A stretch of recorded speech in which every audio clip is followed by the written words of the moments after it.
virus, the HP virus. Hence choosing that age, because at that age it means you get a good immune response, but it's before you become hormonally sexually active and get the HPV infection, so that you get the maximum protection for future in terms of not getting cervical cancer.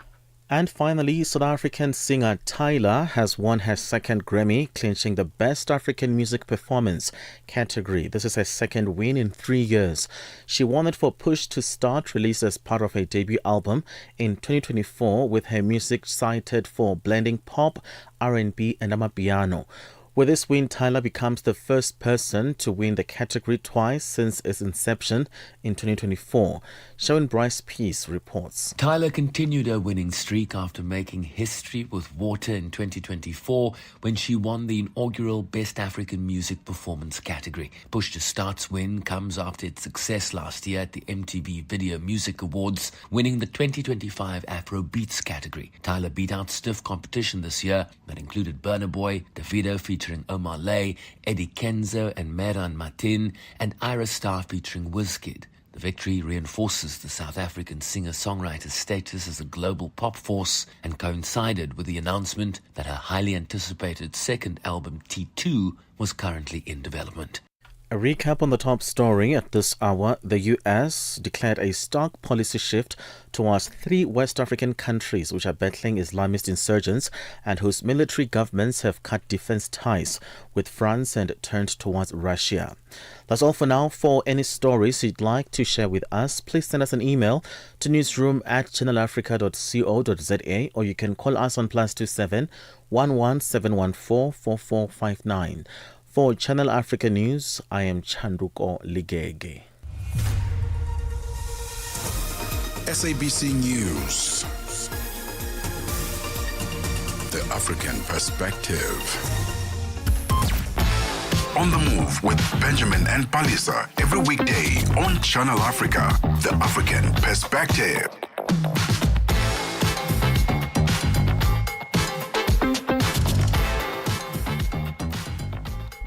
Good morning, happy Monday, and thank you so much for joining us here on Channel Africa. Of course, we just came out from Africa Rise and Shine with Asanda Beta and her team, so thank you so much to that team, keeping us updated on the latest news in Africa and around the globe. But right now, it's 6 minutes past 9 Central Africa time. It's time for On the Move with myself, Palesa Tau, riding solo today for the next 3 hours of the show. Of course, I'm going to be joined by you all over our platforms, channelafrica.co.za. We have loads of conversations to have this morning. We're going to start off with an interesting one because we've heard the saying, right? The internet does not forget.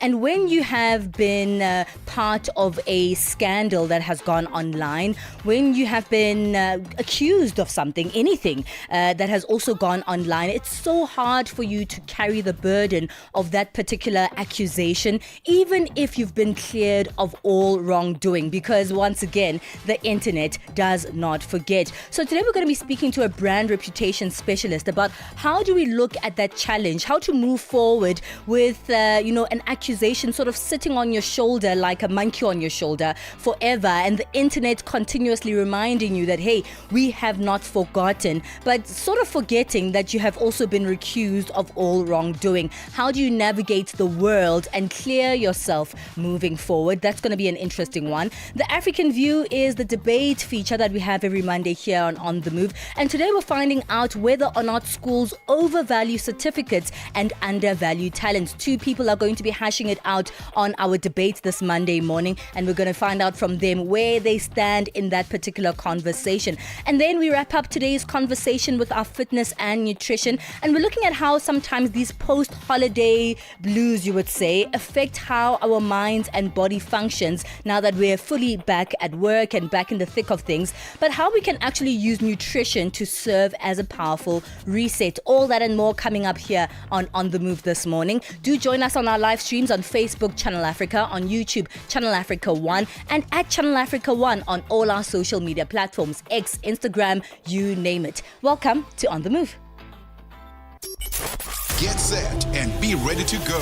On the Move with Palesa Tau and Benjamin Mushatama.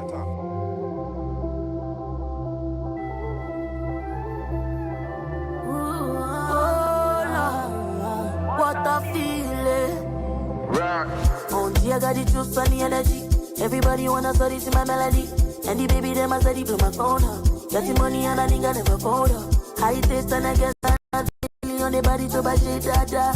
Low tree smoke some banana. Put the body on the jet like 2 corner from my side. 4 meter for a night.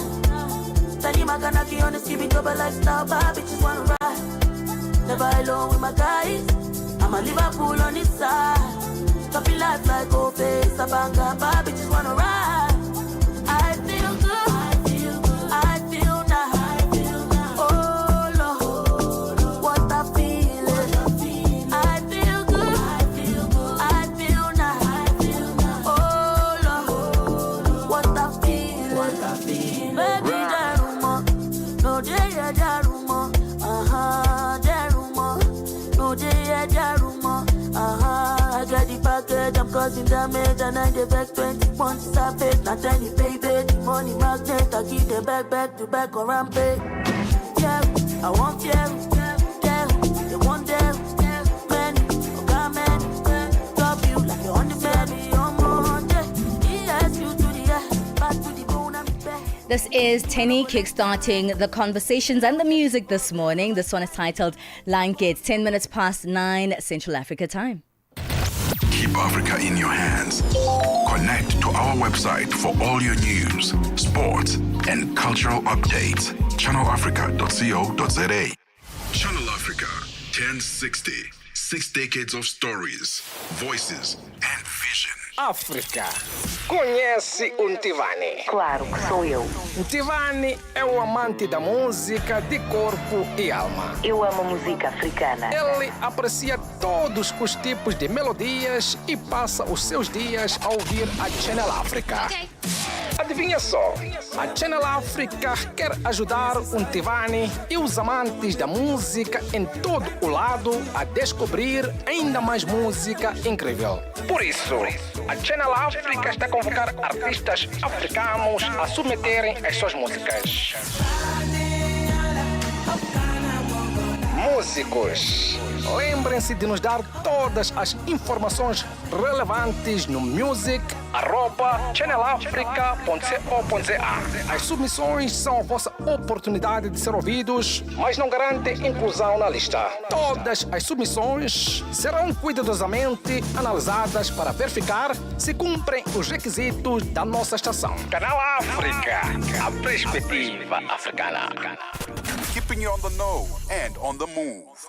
You know, the internet is an incredible place. Just recently, we were speaking about that trend where people are looking back at 2016. And most of us don't have pictures from 2016 on our current devices, right? So we go on our social media platforms, on Facebook or wherever you have posted those memories, and you can still uncover those things till today. And that's why they say the internet doesn't forget. But it's not just those things it doesn't forget. It also doesn't forget some of the things that you might have been accused of. You know, sometimes when people go to like Miss SA competitions, big pageants, and people remember, hey, didn't you say, really problematic or racist things 10 years ago on the internet? So sometimes being publicly linked to big accusations can change a life, even when a person is cleared of all wrongdoing. Headlines can fade, but the association often lingers with you. It quietly affects your relationships, your opportunities, and how people are seen in their community. So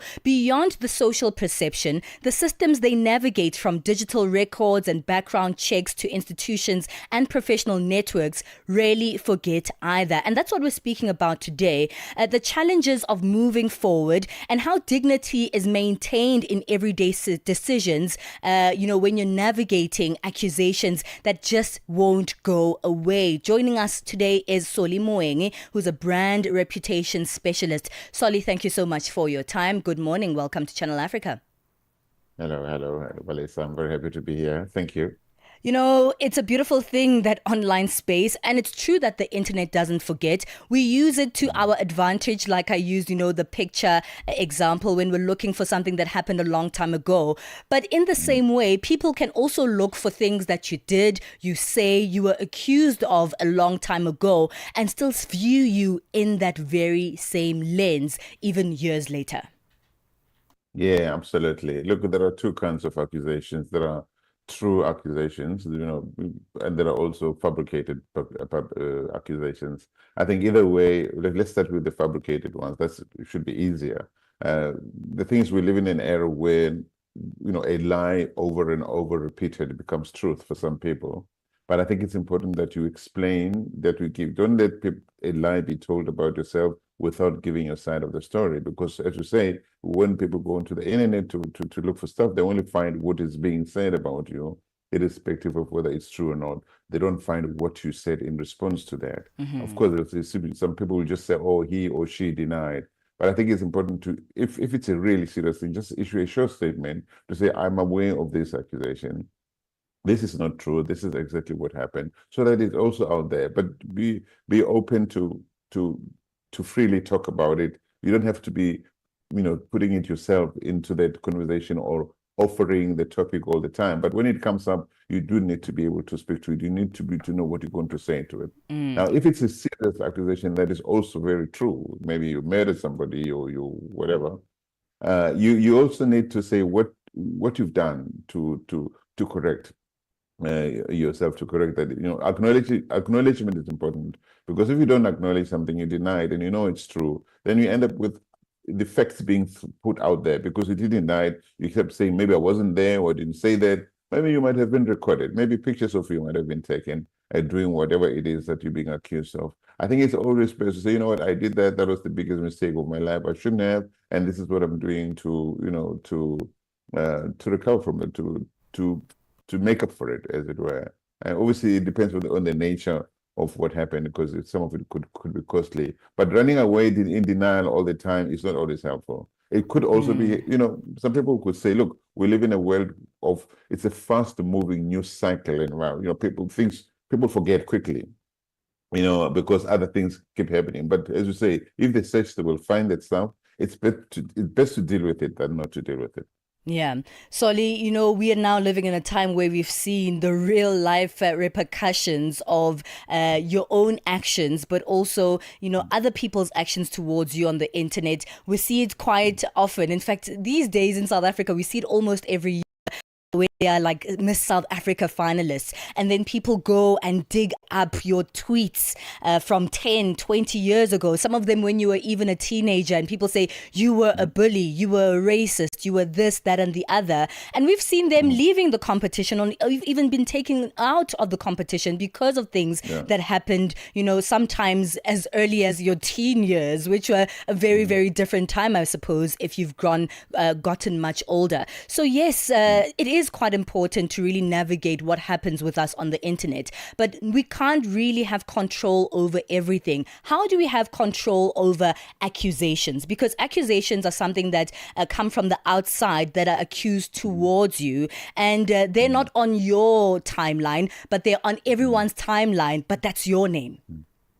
Yeah, if you have reason to walk with your chin up, I think you should continue walking with your chin up. Like I said, it always depends on whether it's a true accusation or it's a false accusation. But hiding away from it doesn't make it go away.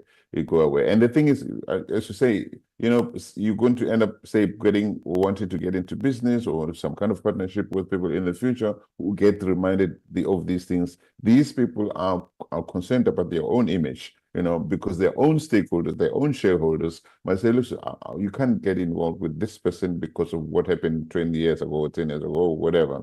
So people are reputation conscious, especially when you operate with children, and maybe you are accused of molesting children, many years ago. Obviously, they don't want to say to their shareholders, we're bringing into the business somebody who was accused of molesting children, because these people have children, and they are worried about what the world is going to say about them.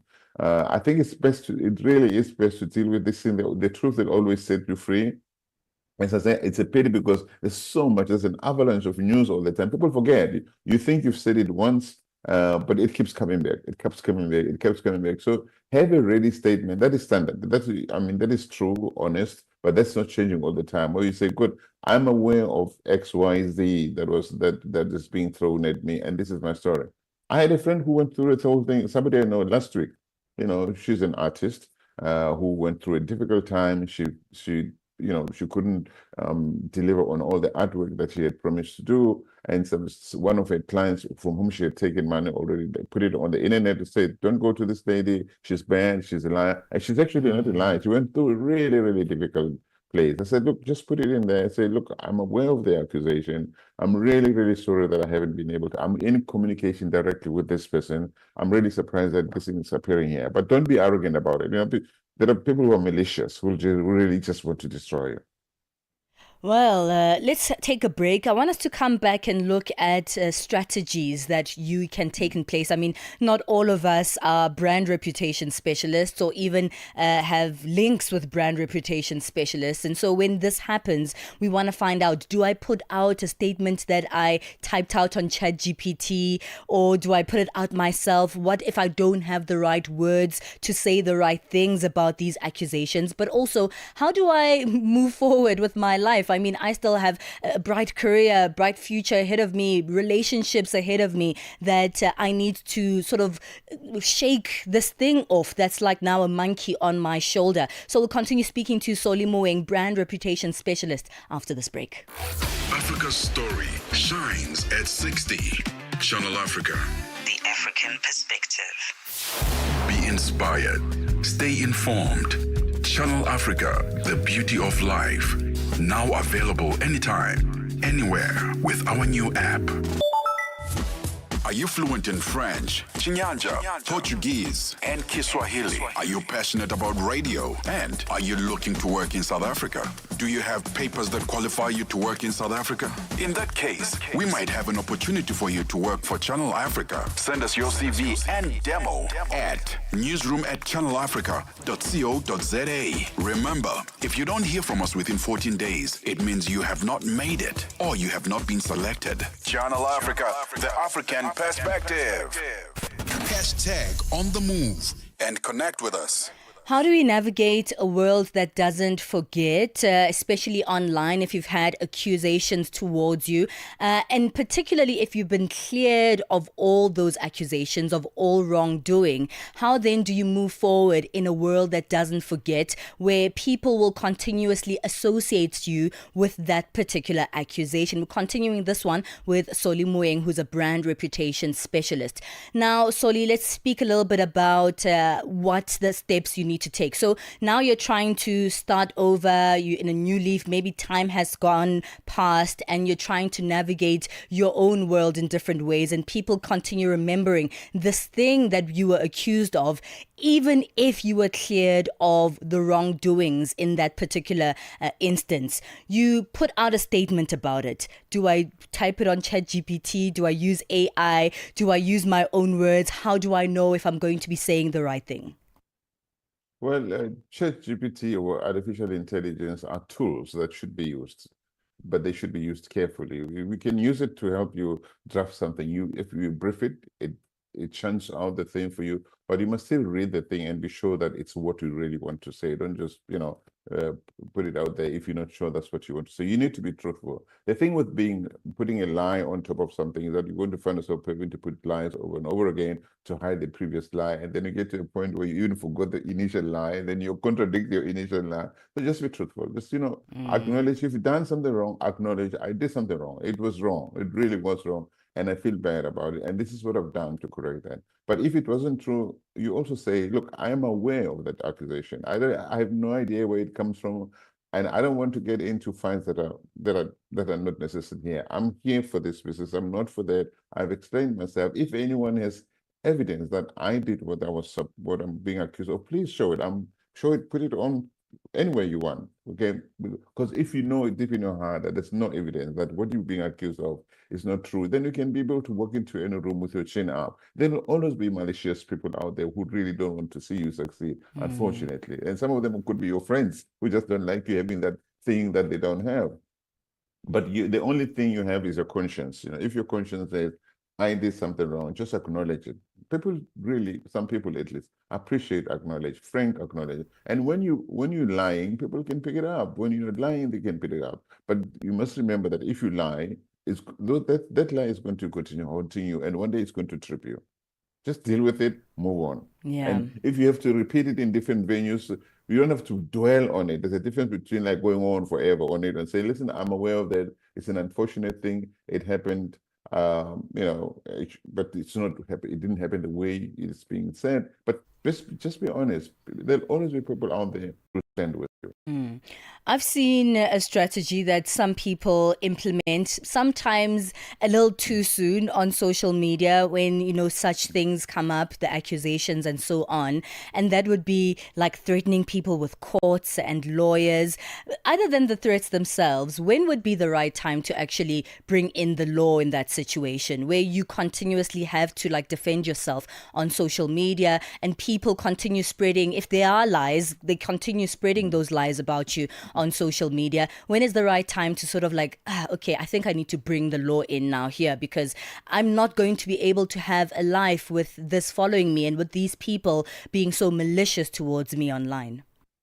Yeah, I love that question. It's true that you might explain yourself as I did earlier, but if there's this one person or this group of people who keep throwing this thing into your path, then it's very clear that that one person or that group of people are being or is being malicious. If people they are there to just stop you from progressing with your life, then that's when you bring in the law. That's when you bring in somebody with. You don't have to put it on social media that you're going to bring laws onto them. Just bring a law onto them. Just get a lawyer to write to them to say, we are aware you're doing this. You need to desist, or else this is where we're going, and they must take action. But usually people pull back when you do that. But don't put it as a social Twitter or X discussion that I'm going to do this. Usually those are empty promises and that divert you, that drag you into mud pits. You don't want to go into Twitter mud pits or X mud pits because you'll never get out of there. It's whenever you can take something offline, take it offline. Otherwise, it's going to be entertainment, often at your own expense. And after such takes place, how do you rebrand? Because I think that's something that a lot of us think about, right? This thing has been following me all my life, but whether you've done it or not, you want to be a changed person. You want to move on with your life. You still have to make money, have a career. You still have to have relationships and navigate the world like everyone else. Is rebranding even the right word here to change it up? Well, I mean, rebranding, sometimes it works, other times if it's a person brand, I've seen some people, even today in our parliament, who've changed their names that were accused of corruption during state capture and after state capture, and suddenly they are parliamentarians, they carry different names. So that when you Google them, you're not finding that person. It's like a brand new person. Wow. Yeah, absolutely. It's always some of us who follow these things know, but you that guy or you that lady, you did that. No, you suddenly called something else. But I think they rely on a lot of people not connecting the dots. Not many people don't care about the news. They don't, so I could come in and be John Maseko or whatever in 2 weeks' time. Some people won't even know that. I'm saying, so I think that rebranding can work or it can also not work. I think it can be if it's done because you're trying to put a plaster on a wound that you're responsible for. People will remind you because there are always people who will come back from the past. It's always best to be honest. But of course, if you're a company and you've gone through a lot of stuff, you don't rebrand to put a plaster on a wound. You rebrand to move to a new chapter. But it's important to always deal honestly with stuff. Spin doesn't always help. I don't do spin. Spin is what I putting plasters over wounds. But reputation means just deal with a thing. You've messed up, or somebody is really trying to just be honest. Tell that and move on and change the name if you need to change the name, but it shouldn't be the first thing you do. I mean, rebranding shouldn't be the first thing you do because then people will say, what are they doing this for? Don't do it for the wrong reasons. I see. And once that takes place, again, the internet doesn't forget. How do you forget? I think it's also something that we haven't engaged in. Whatever the internet is doing, that's one thing. But you also need to move in a way with confidence if you're going to put something behind you, no matter what strategy you've taken. How do you move on from these accusations? How do you move on from your social media reputation and still, have a fulfilling life? Well, if you've dealt with it as we discussed, then you continue your life. You don't bring it into every conversation. You'll see that over time there'll be less and less people who throw it at you. but don't be the first one to offer you. You've dealt with it. You know the answer. You're comfortable with the answer. If somebody throws it at you, say, guys, I've dealt with this stuff. This is what happened in the past. But just move on with your life as if that thing didn't happen. It'll die. As you generate more publicity, about yourself, that thing will be buried. A lot of people don't, unless somebody's really looking for bad stuff around you, they won't go beyond page 3 on the internet. You know what I'm saying? They'll go to the first two, page 1, 2, 3. Someone who's really investigating will go deeper and deeper and deeper. But average people, we live in an era of short attention spans. You know what I'm saying? I don't think people spend time looking for dirt on you unless they really, really want to destroy you. So move on, keep generating good publicity. Every brand has to be protected. Every brand has to be enhanced. 80% enhancement. Spend as much possible of your time or energy doing good things. And those good things will create sufficient goodwill around you as a brand to protect you from the bad stuff that happened in the past. But you must also have that 20%. What happens if S hits the F? It's S with So what you mustn't, just like every brand has to have a crisis communication strategy. You too, what happens if something goes wrong and you have to communicate? You must be ready for that. You must know what you're going to do, but it doesn't mean that you spend too much of your time and energy on the negative. We'll leave it there. Thank you so much, Soli, for your time. It's always a pleasure. That's Soli Moeng, brand reputation specialist, helping us navigate the challenges of online reputation, especially if you've been accused and recused of something online and how that follows you for the rest of your life. It's 9:30 Central Africa time. Time for our latest sports. Get the news, music, and lifestyle of Africa on Channel Africa, the African perspective. Sports on Channel Africa, the African perspective. We bet off with cricket news. The ICC T20 World Cup scheduled to start in India and Sri Lanka next weekend has been thrown into further disarray. The Pakistan government, who granted permission to the national team to travel to Sri Lanka for the tournament, posted on X that the Pakistan cricket team shall not take the field in the match scheduled on the 15th of February 2026 against India. The match was supposed to take place in the Sri Lankan capital, Colombo. The statement did not specify a reason for the decision, but the two countries have been in conflict since 1947 because of a territorial dispute over Jammu and Kashmir. Pakistan was also the only country vocally supportive of Bangladesh, who were removed from the tournament for their refusal to play in India due to security concerns. On to football news. Former French World Cup winning captain Marseille Desailly has urged Bafana Bafana to prepare thoroughly and perform from the outset as they set their sights on the 2026 FIFA World Cup.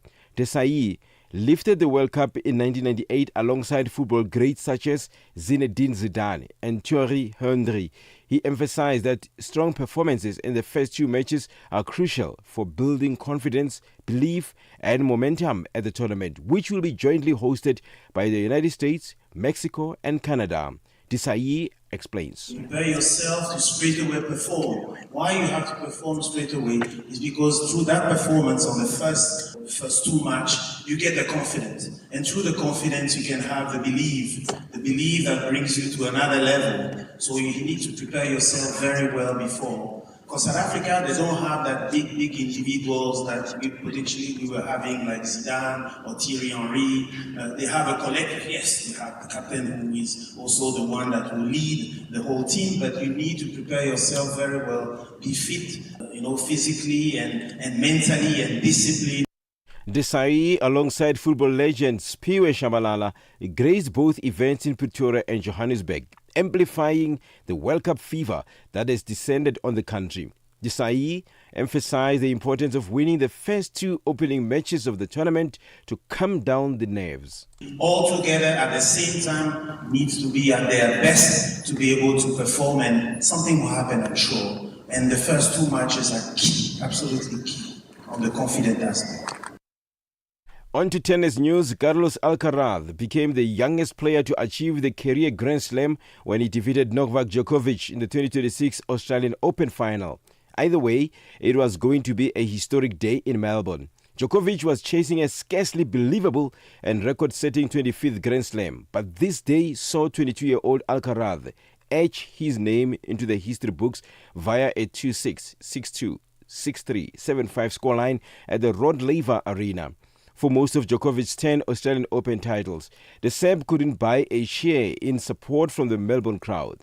The French Open is the next Grand Slam event, and it's a tournament Alcaraz is dominated in the past 2 years.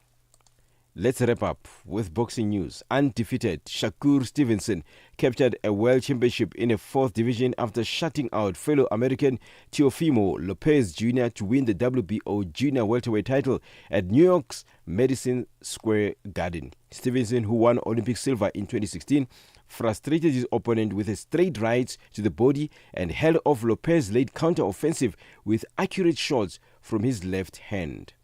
For any sports stories you'd like to share with us, please send an email to newsroom@channelafrica.co.za or call us on +2711 714 4459. This is Channel Africa Sport with me, Fikile Ngwati. Sports on Channel Africa. The African perspective. Channel Africa is evolving, and so are you. Stay connected wherever you are with our brand new website and mobile app.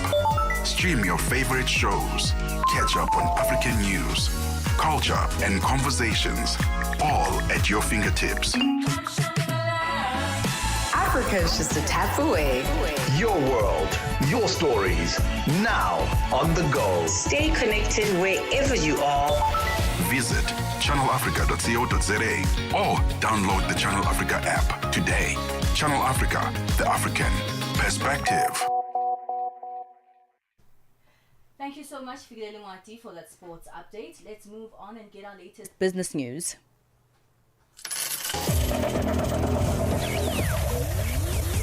Business news on Channel Africa, the African perspective.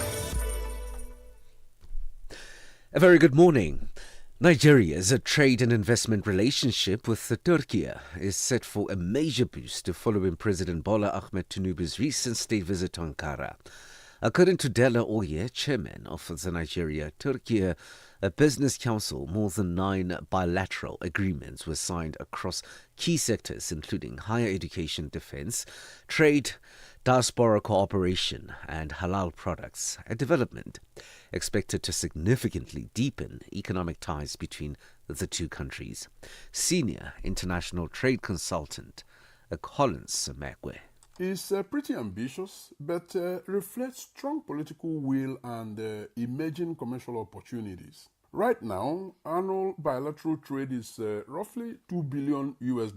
So, to hit 10 billion would require doubling or more within a very, very short period. Ghana has reduced its gold reserves by 51%, redirecting part of its holdings into foreign currency investments. The governor of the Bank of Ghana, Dr. Johnson Asiyama, says the sharp decline reflects a deliberate portfolio rebalancing rather than loss. However, development economist and senior research fellow at the Institute of Economic Research and Public Policy, Dr. Frank Benoit, has raised concerns calling for a clear explanation over the sudden and significant drop in the country's gold holdings. Independent economist Elisa Kruger says that the resilience of the South African salary earners is as a result of improved economic conditions.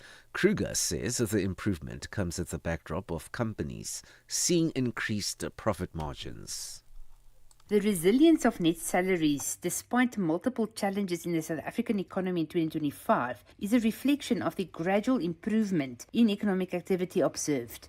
Real GDP growth for 2025 should end at about 1.3% compared to the previous year's 0.5%, so almost double. And that additional economic activity resulted in companies increasing their profits and have been in a better space to offer good salary increases during the course of 2025.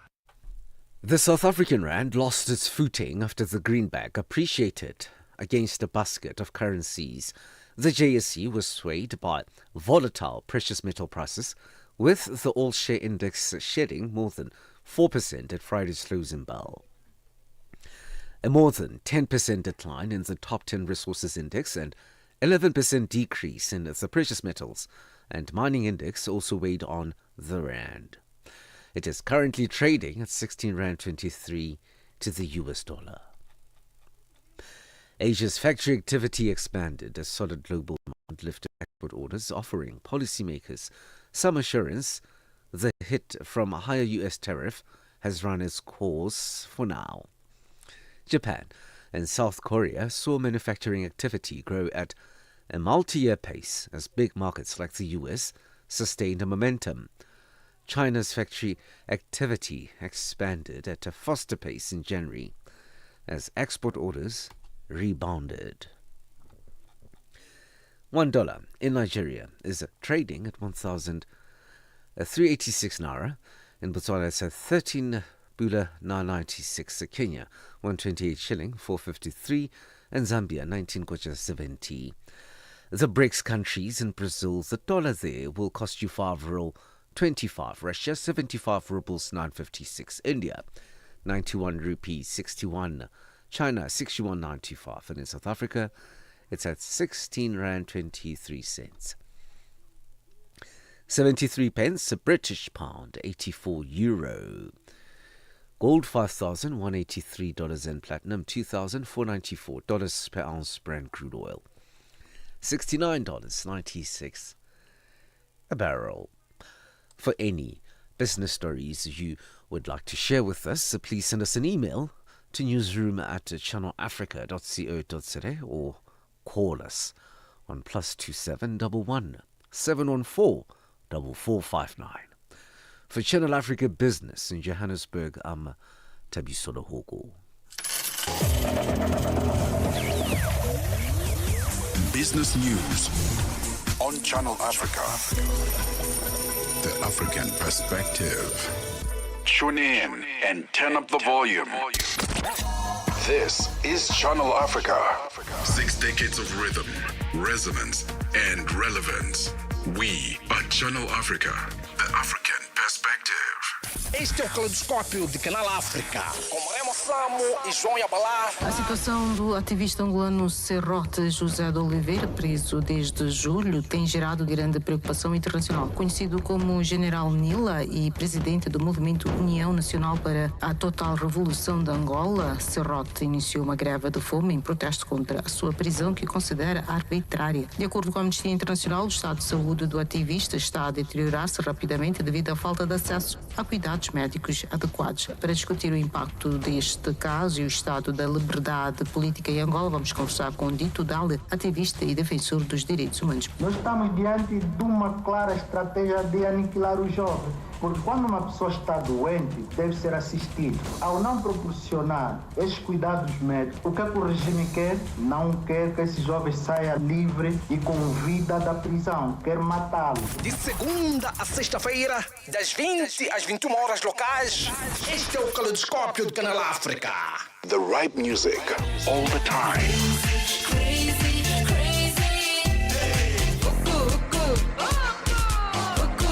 On Channel Africa, the African perspective. Hashtag on the move and connect with us. Good conversations and good music here on Channel Africa. This is Wanda Banton with Ego.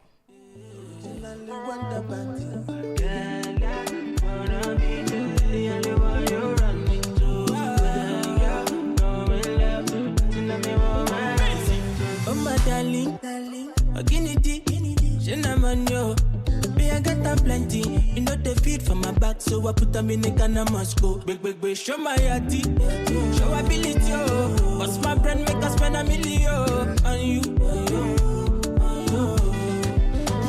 As long as you go there, my side, oh. Give you money, yeah, go. As long as you go do me nice, oh. Shower you money, yeah, go. As long as you go there, my side, oh. Give you money, yeah, go. As long as you go do me nice, oh. Shower you money, yeah, go. When you need the lean, call me. When you need the million, baby, call me. When you need the lean, call me.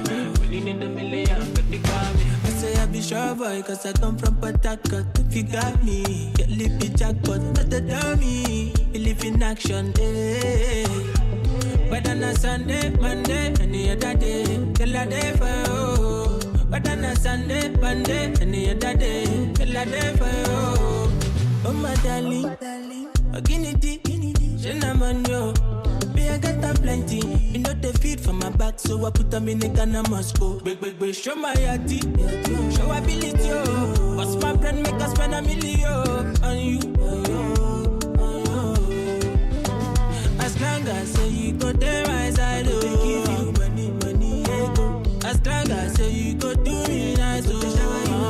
Money, ego. As long as say you go there my side, oh. Give you money, ego. As long as say you go do me nice, oh. Money, ego. When you need the thing, call me. When you need $1 million, baby, call me. When you need the thing, call me. When you need $1 million, baby, call me.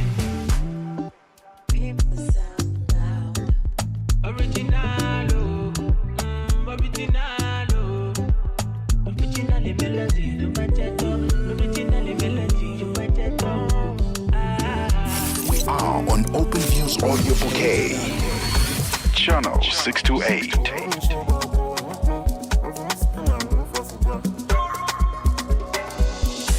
Waiting be this one like this. Been through many things, many gist. Oh, I still find my peace in all that. Oh, but they do like say me, I know they see. Like say I know the year. Which kind person be this? Oh, waiting be this one like this. Been through many things, and like I hate Genesis.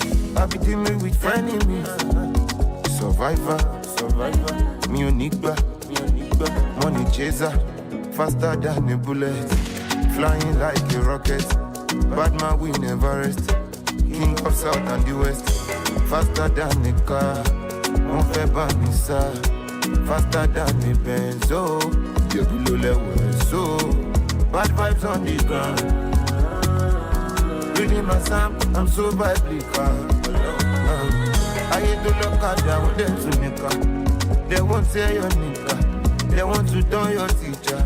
Before you are my nigga, oh my nigga. You go there when I no get ginger. Oh my nigga, say you go there when I no get rubber. Cause my mama be praying for me, say make I get it. Oh my baby, say you go there before my suru lady.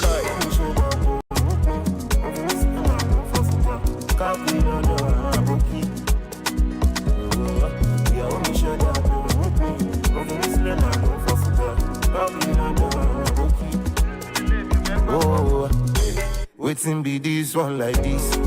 Been through many things, many gist. Oh, I still find my peace. Oh, you do like say me, I know they see. Like say I know the year. Which kind person be this? Oh, waiting be this one like this. Been through many things, like I hate Genesis. I be dealing with frenemies. Survivor, me unique, money chaser, faster than a bullet, flying like a rocket. Bad man we never rest. King of South and the West, faster than a car. Mon fait banissa, faster than a benzo. Je below level so. Bad vibes on the ground. Reading my psalm, I'm so biblical. I hate to look at them with them to nigga. They won't say your nigga. They want to turn your teacher. Before you are my nigga, you go there when I no get ginger. Oh my nigga, say you go there when I no get rubber. Cause my mama be praying for me, say make I get it. Oh my baby, say you go there before my suru lady. We wrap up the double play with Mobad. This is Peace here on Channel Africa, the African perspective. We're speaking about sort of navigating your world once you've been accused of something online and that thing just stays with you forever. I think we got some great tips from brand strategist Soli Moeng, who was like, you know what, you do need to address it because sometimes we think maybe I should just remain quiet. And when I'm quiet, they won't be associating me with this. But actually, sometimes being quiet can just allow those who continuously come at you on social media to gain leverage. Their voices are the only ones being heard, and therefore everyone is hearing their side of the story. Even if you have publicly been recused of all wrongdoing, those things can stay with you for a very long time, because once again, the internet does not forget. So let me know what you think about this one. Is it more complicated than we say it is, especially if you're not someone who has the likes of Solly Mueng, who's a brand strategist, to help you out and say, put out a statement like this, like that, or the other. I've heard I've seen some really tricky statements on social media. I don't want to lie to you. And I think people are smarter than we think they are, because people will look at a statement, they'll say, this one looks like it's AI generated, or something is just not connecting. It sounds like you're lying on this. And people are so mean on social media. So yeah, first of all, I think we start now by being more careful about how we engage online and the things we do and don't do. But if we are already in that situation, there are steps that you can take. And like Solly said, just be honest, put your statement out there in a very honest way. But also you have to excuse yourself, move on with your life, because you can't live your entire life in the perspective of people on social media. I think it just takes you back more and more. Let's continue engaging. We are at Channel Africa 1. Comment on our live streams. Go there. Facebook, we are live, and on YouTube, we're live as well. Great comment section there where you can engage us. Continue this one after the break. It's 9:50 Central Africa time. The voice of the continent, now online, with all your sports fixtures, lifestyle, and more. 60 years of stories, sounds, and spirits. Channel Africa, the African perspective. The Midnight Snack, 12 to 3 a.m. Our fitness coach, her name is Yvonne Dimakazo Pasha. How to remain consistent with gyms, Dima, and I'm going to put you on the spot right now. As we are talking, I will send you my picture, and I want you to tell me what you think I should work on. Because, when I look at myself, Dima, I think I'm very handsome. I'm so good looking, oh my goodness. Here at Channel Africa where I work, I think I'm one of the most good-looking people ever.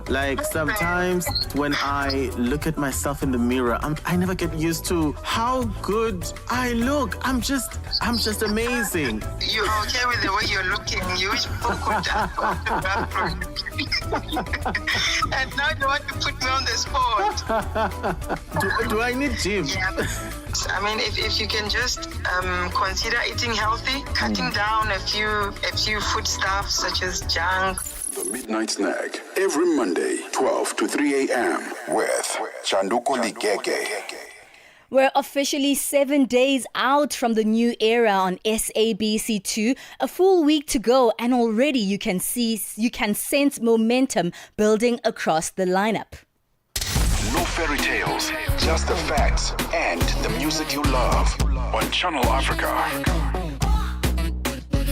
Is it the that I don't give? Is it the man that I don't miss? Is the song why we get along? Or am I coming on a little strong? Is it the way this dress unzips? Is it the girls that I came with? Cause the more that they tell me don't, is the more that it turn me on. I can't leave, leave you alone with your eyes on me. No, I can't leave, dancing alone to look right on me. Yeah, I can't leave, leave you alone with your eyes on me. No, I can't leave, dancing alone to look right on me. Is it wrong that I wanna get right with you? Is it wrong that I wanna get right? Is it the cup when it leaves my lips that got me thinking things like this? Like what it's like when you take me home, and what it's like when you take it off. Is it the ideas that I like, or do I really wanna make you mine? Or do we leave it all on the floor? Either way, I need a little more. I can't leave, leave you alone with your eyes on me. No, I can't leave, dancing alone to look right on me. Yeah, I can't leave, leave you alone with your eyes on me. No, I can't leave,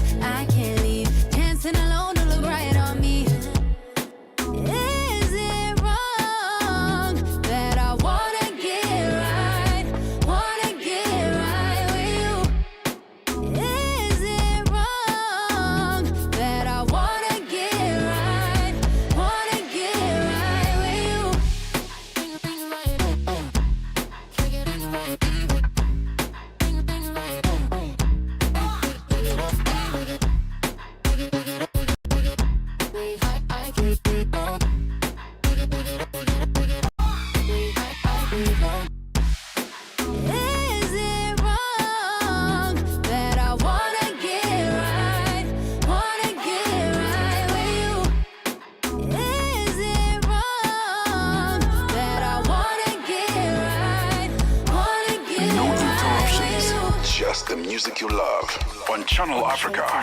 Rage, process.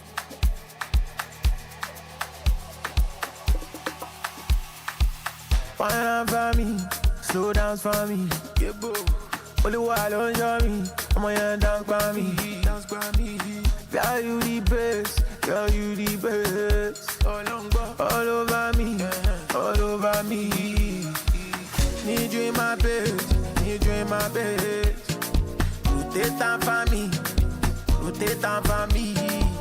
Girl in my place, there's no other place. Oh, I don't decrease, girl, I don't decrease. Oh, you're Belinda, your waist, it be like cylinder, your waist. They do me like Kaluba for chase. Oh, you're Belinda, no stress. Oh, you're Belinda, your waist, it be like cylinder, your waist. They do me like Kaluba for chase. Oh, you're Belinda, no stress me. Onjo kisa, everybody ain't me trouble. That no visa, oh, feel like shot, kilo bade. And maybe fine like Beyonce, back at Piccadilly, kill out my shit. Take time for me, bro, take time for me, time for me. My hand to need, not to shit, look me. Only your love, while look on me, and she said, I want you to be the guy we could do for my coolies. Need you in my bed, need you in my bed. Take time for me, take time for me. Girl in my place, there's no other place. Oh, I don't decrease, girl, I don't decrease. Oh, you're Belinda, your waist, it be like cylinder, your waist. They do me like Kaluba for chase. Oh, you're Belinda, no stress. Oh, you're Belinda, your waist, it be like cylinder, your waist. They do me like Kaluba for chase. Oh, you're Belinda, no stress. Don't we go dinner, Carolina. See I don't be waste your time, Olina. Money there for pocket, get more moolah. Kaloma loga driver, yeah. Paloma shala, yeah. Come all over away, oh baby. Need you in my bed, need you in my bed. You take time for me, you take time for me. Girl in my place, there's no other place. Oh, I don't decrease. I don't decrease. Oh, you're Belinda, your waist, it be like cylinder, your waist. They do me like Kaluba for chase. Oh, you're Belinda, no stress. Oh, you're Belinda, your waist, it be like cylinder, your waist. They do me like Kaluba for chase. Oh, you're Belinda, no stress. This is Belinda, LAX featuring Olamide on this one. Before that, Tyler with Is It. We're moving on into the next hour of the show where we're going to be having our African View debate. A very important one today. Do schools overvalue certificates and undervalue talent? And I'm so sure that, there's such a one-dimensional linear way that schools, are teaching children. And of course, we're all talented in different ways. We all learn in different ways and we all have very different futures. But yeah, once you have that certificate, there's also great importance that's put onto that. But what about your natural talents, what you get to do every day, the things that make you who you are? Are we undervaluing those in the schooling system? We'll bring in two guests, of course, who are going to be debating that particular conversation, but they're not the only ones who should be debating this. Of course, the debate is not just here on air, but it's over there as well. So perhaps you can let us know where you stand in this conversation. Do you think, certification is exactly what we should be focusing on? Because, talent without a certificate to prove that you have the necessary skills to do a particular thing means nothing. Or are you saying, sometimes people have this piece of paper, they go into the working world and you realize that they still know absolutely nothing. They just don't have that raw talent that is necessary to do particular things in the world. Where do you stand in this African View debate? Our WhatsApp line is +27 83 288 6684. Love to hear from you. Send me a WhatsApp voice note. Send me a WhatsApp text. Let's hear what you have to say. Of course, you can also engage in that debate on our socials as well. On the comment section of our live stream on Facebook and YouTube. And of course, any of our other platforms on X, Threads, Instagram and TikTok. Let's go into the second hour of the show. But for now, let's get our news update. The sound of Africa is evolving. Experience our new mobile app. Free to download, free to connect. Start your day right with Channel Africa Breakfast. That smells delicious. Live, 5 days a week. SABC News. The African Perspective. Thank you, Palesa. Good morning. The top stories at this hour. 3 Britons die after sickness in Cape Verde, and US declares policy shift towards West African countries. Good morning. I am Chandruko Ligege.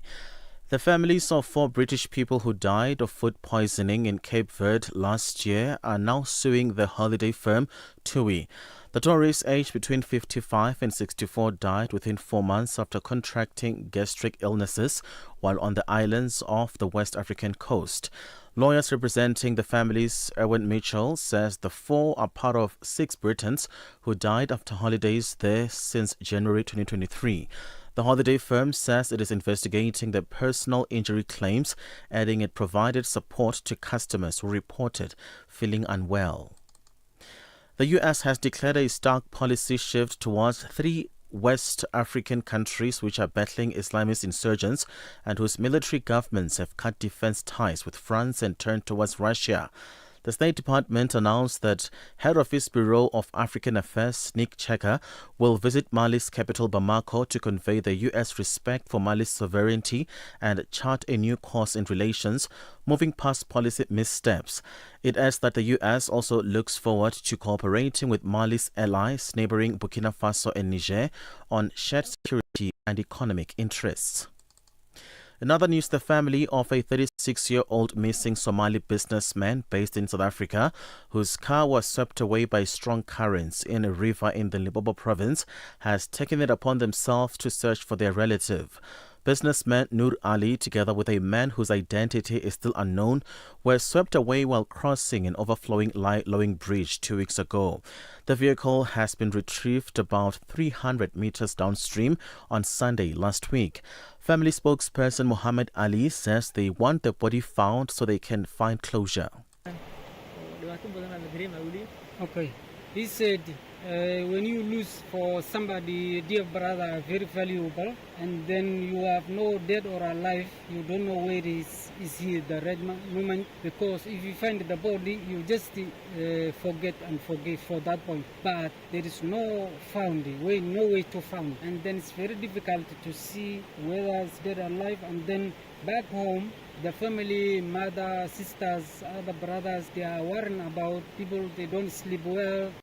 South Africa's Department of Health will today begin its human papilloma virus HPV vaccination drive targeting girls at the age of 9 and older. HPV is a common virus that can infect both males and females and causes cervical cancer in women later in life. It is spread primarily through skin-to-skin contact, often during sexual intercourse. The department says the vaccination drive aims to protect girls from cervical cancer, which remains the second most common cancer among women in South Africa after breast cancer. The department's Dr. Fikile Ndlovu. The campaign looks at the young girls at the age 9, which is preteen. We must vaccinate our young girls before they are infected with the human papilloma virus, the HPV virus. Hence choosing that age, because at that age it means you get a good immune response, but it's before you become hormonally sexually active and get the HPV infection, so that you get the maximum protection for future in terms of not getting cervical cancer. And finally, Israel says Palestinians should be able to leave and enter Gaza from today through the newly reopened Rafah crossing with Egypt.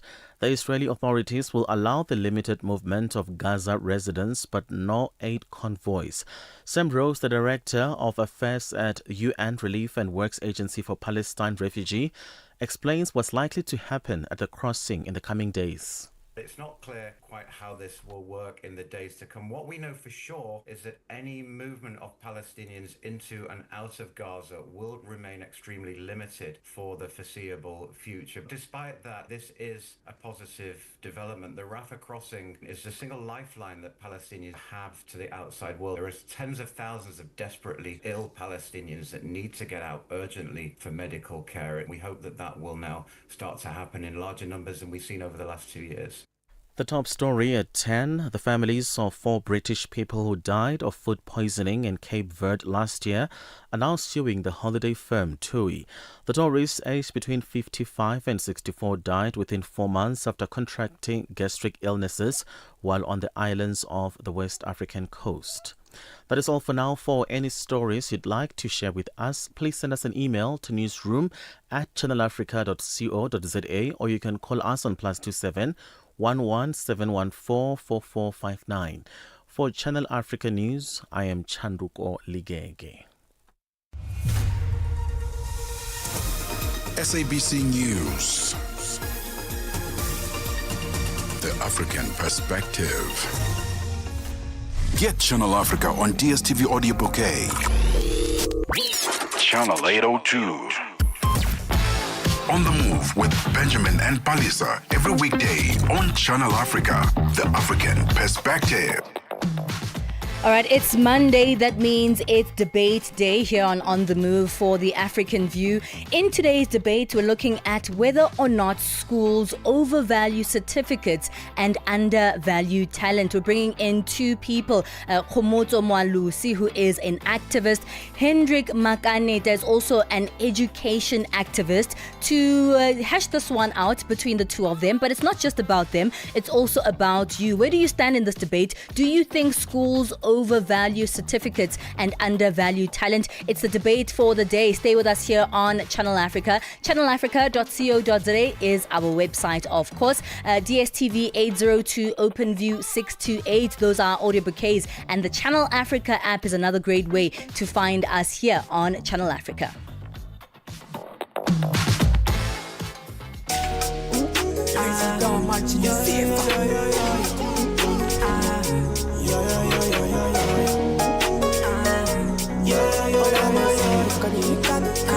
Pay attention to the drums. Les filles pour les body typés là. Madou et bien et ça madou. N'est pas ton amour point que matinale. Mec et bien et la baroque. Ils comptent sur leurs parents, nos parents comptent sur nous. Non, non, c'est pas la même chose. Ils sont déjà debout, nous on est qu'à genoux. Non, non, c'est pas la même chose. Bosser, bosser, donc on doit bosser. Encore plus que ça. Bosser, bosser, donc on doit bosser. On n'a pas le choix. Bosser, bosser, mis dans la bosser. Encore plus que ça. Bosser, donc on doit bosser. On n'a pas le choix. Bosser, bosser, donc on doit bosser. Encore plus que ça. Bosser, au milieu de la bosser. Encore plus que ça. Bosser, donc on doit bosser. Encore plus que ça, que ça, que ça y est. On n'a pas le choix.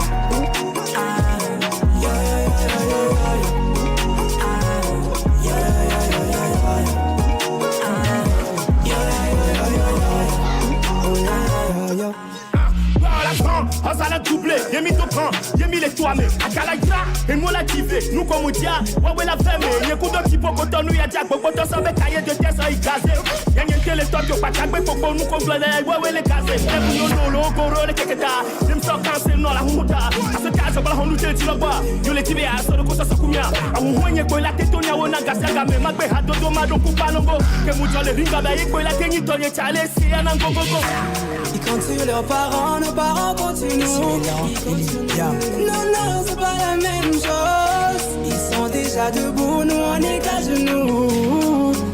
Non, non, c'est pas la même chose. Bosser, bosser, donc on doit bosser. Encore plus que ça. Bosser, au milieu de la bosser. Encore plus que ça. Bosser, donc on doit bosser. Encore plus que ça, que ça, que ça y est. On n'a pas le choix. La mini genge mani miato. Fadou fadigue. Egya mi body et soya mi la ko. La tête au mila, il faut dire mila top beda mila si. Kidou la mini genge mani miato. No. Kidou la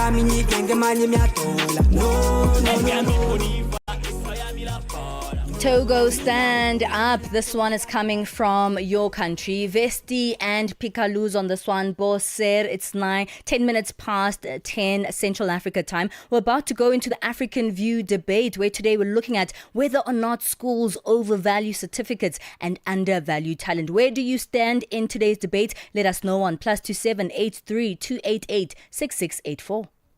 Je, una jambo lolote akilini mwako? Je, una shauku kuhusu masuala muhimu? Na je, una maoni ambayo unataka yasikike? Kweli, hili jukwaa ni la kwako. Piga simu au tuandikie kwenda WhatsApp namba alama ya kujumulisha 2760552594 na tutakupigia simu. Mtangazaji wa habari zetu za Afrika Kusini mjini Johannesburg. Hivyo unaweza kuwa mshirika kwenye matangazo yetu. Sio mazungumzo tu, ni fursa yako ya kuchangia maoni yako na kushirikiana na jumuiya ya wasikilizaji wanaotamani mtazamo wako. Tufuate kwenye mitandao ya kijamii. Tembelea tovuti yetu www.channelafrica.co.za na uwe tayari kushiriki na kuchangia maoni yako kwenye Channel Africa. Channel Africa, mtazamo wa Kiafrika. Téléchargez l'application Channel Africa sur votre Play Store ou Apple Store afin de pouvoir suivre toutes nos émissions en direct de là où vous vous trouvez. Channel Africa, la perspective africaine. Palesa and Benjamin fuel your day with fresh African perspective on Channel Africa.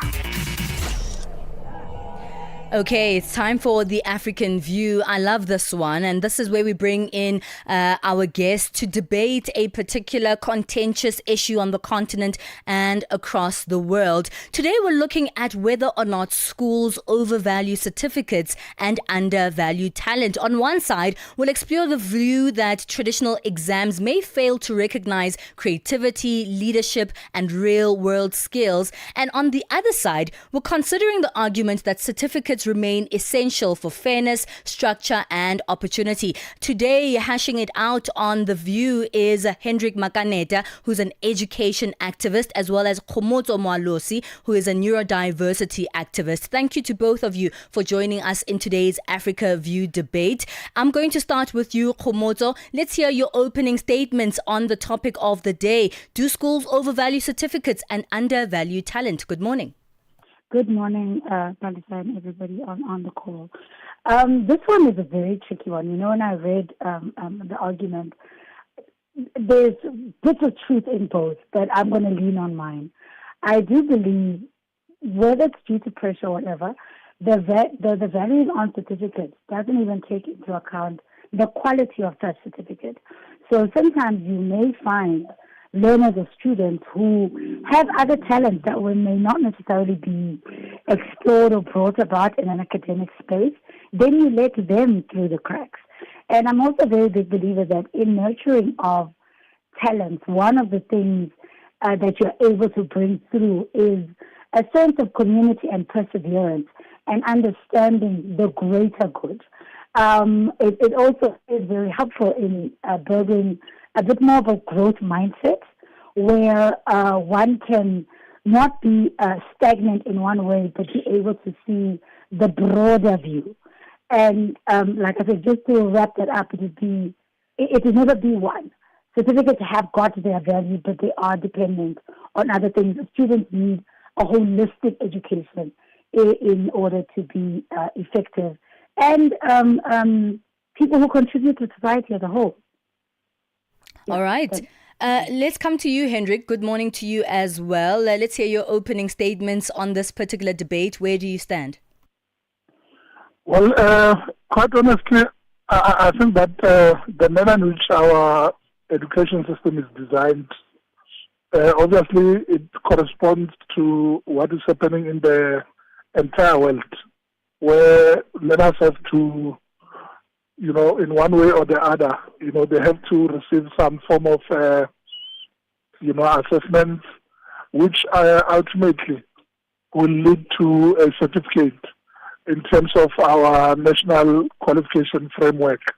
Obviously, if you look at the South Africa in basic education, we have Umalusi, which has to do quality checks to make sure that if you say that a student is ready to proceed into a university, some form of checks and balances have to be made through assessments, and of course, at the end of the day, a certificate has to be issued to say that this student or this learner has been able to comply with all the requirements of a particular grade.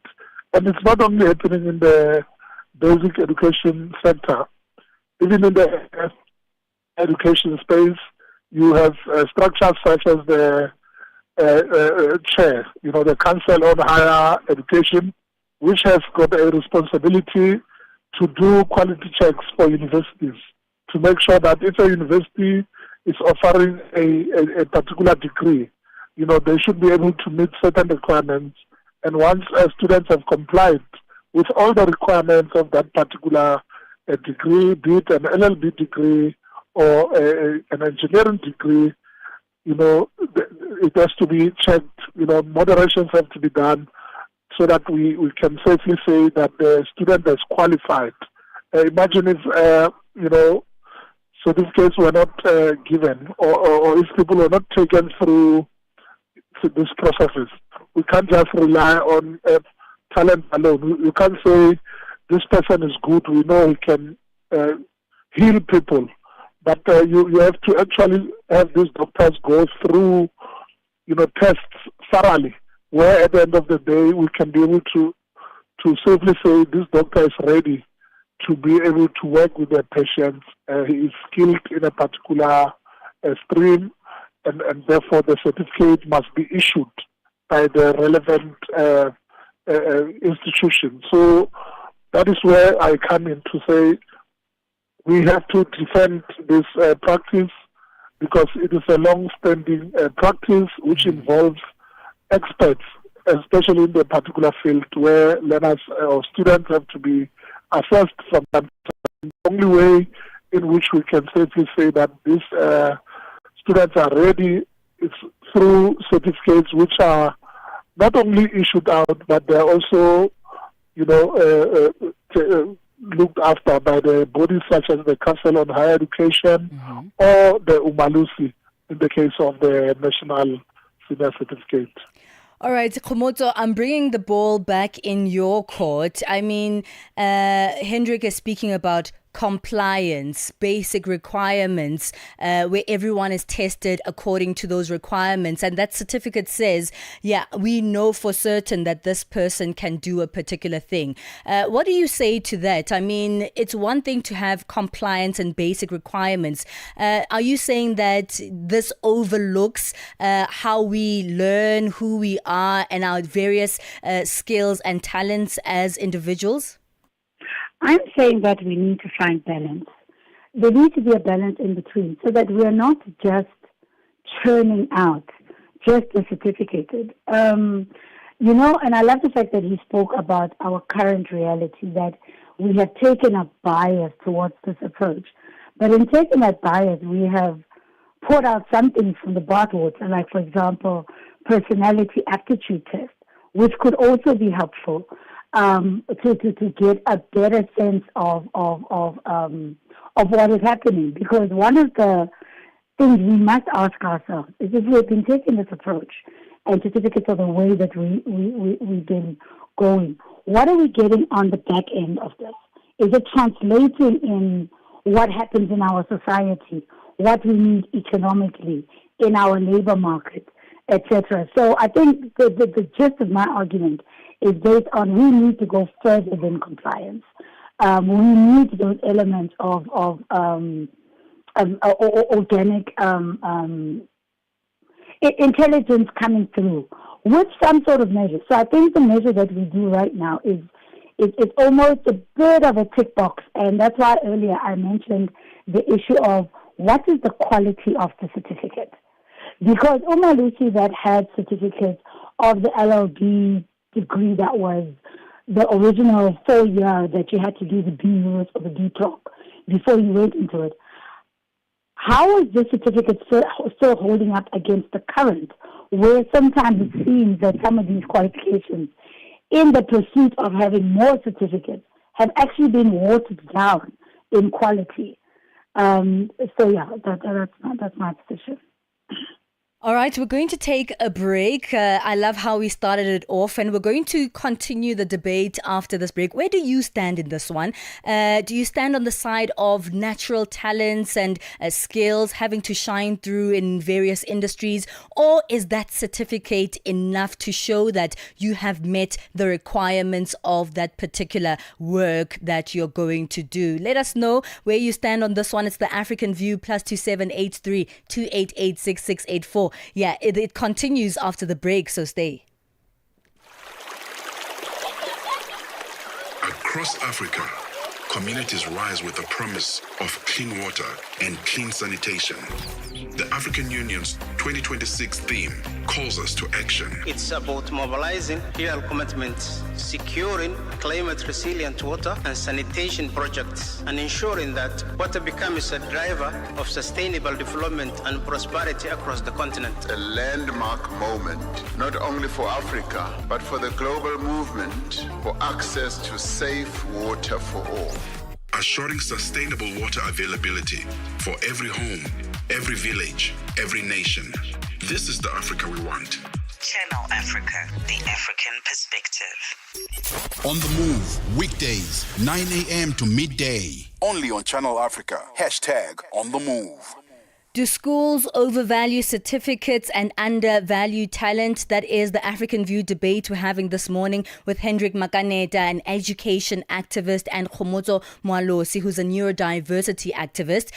We heard Khomotso's second statement just before the break. I'm going to come to you, Hendrik, because Khomotso said something really interesting, that it feels like we're just churning out people who have certification.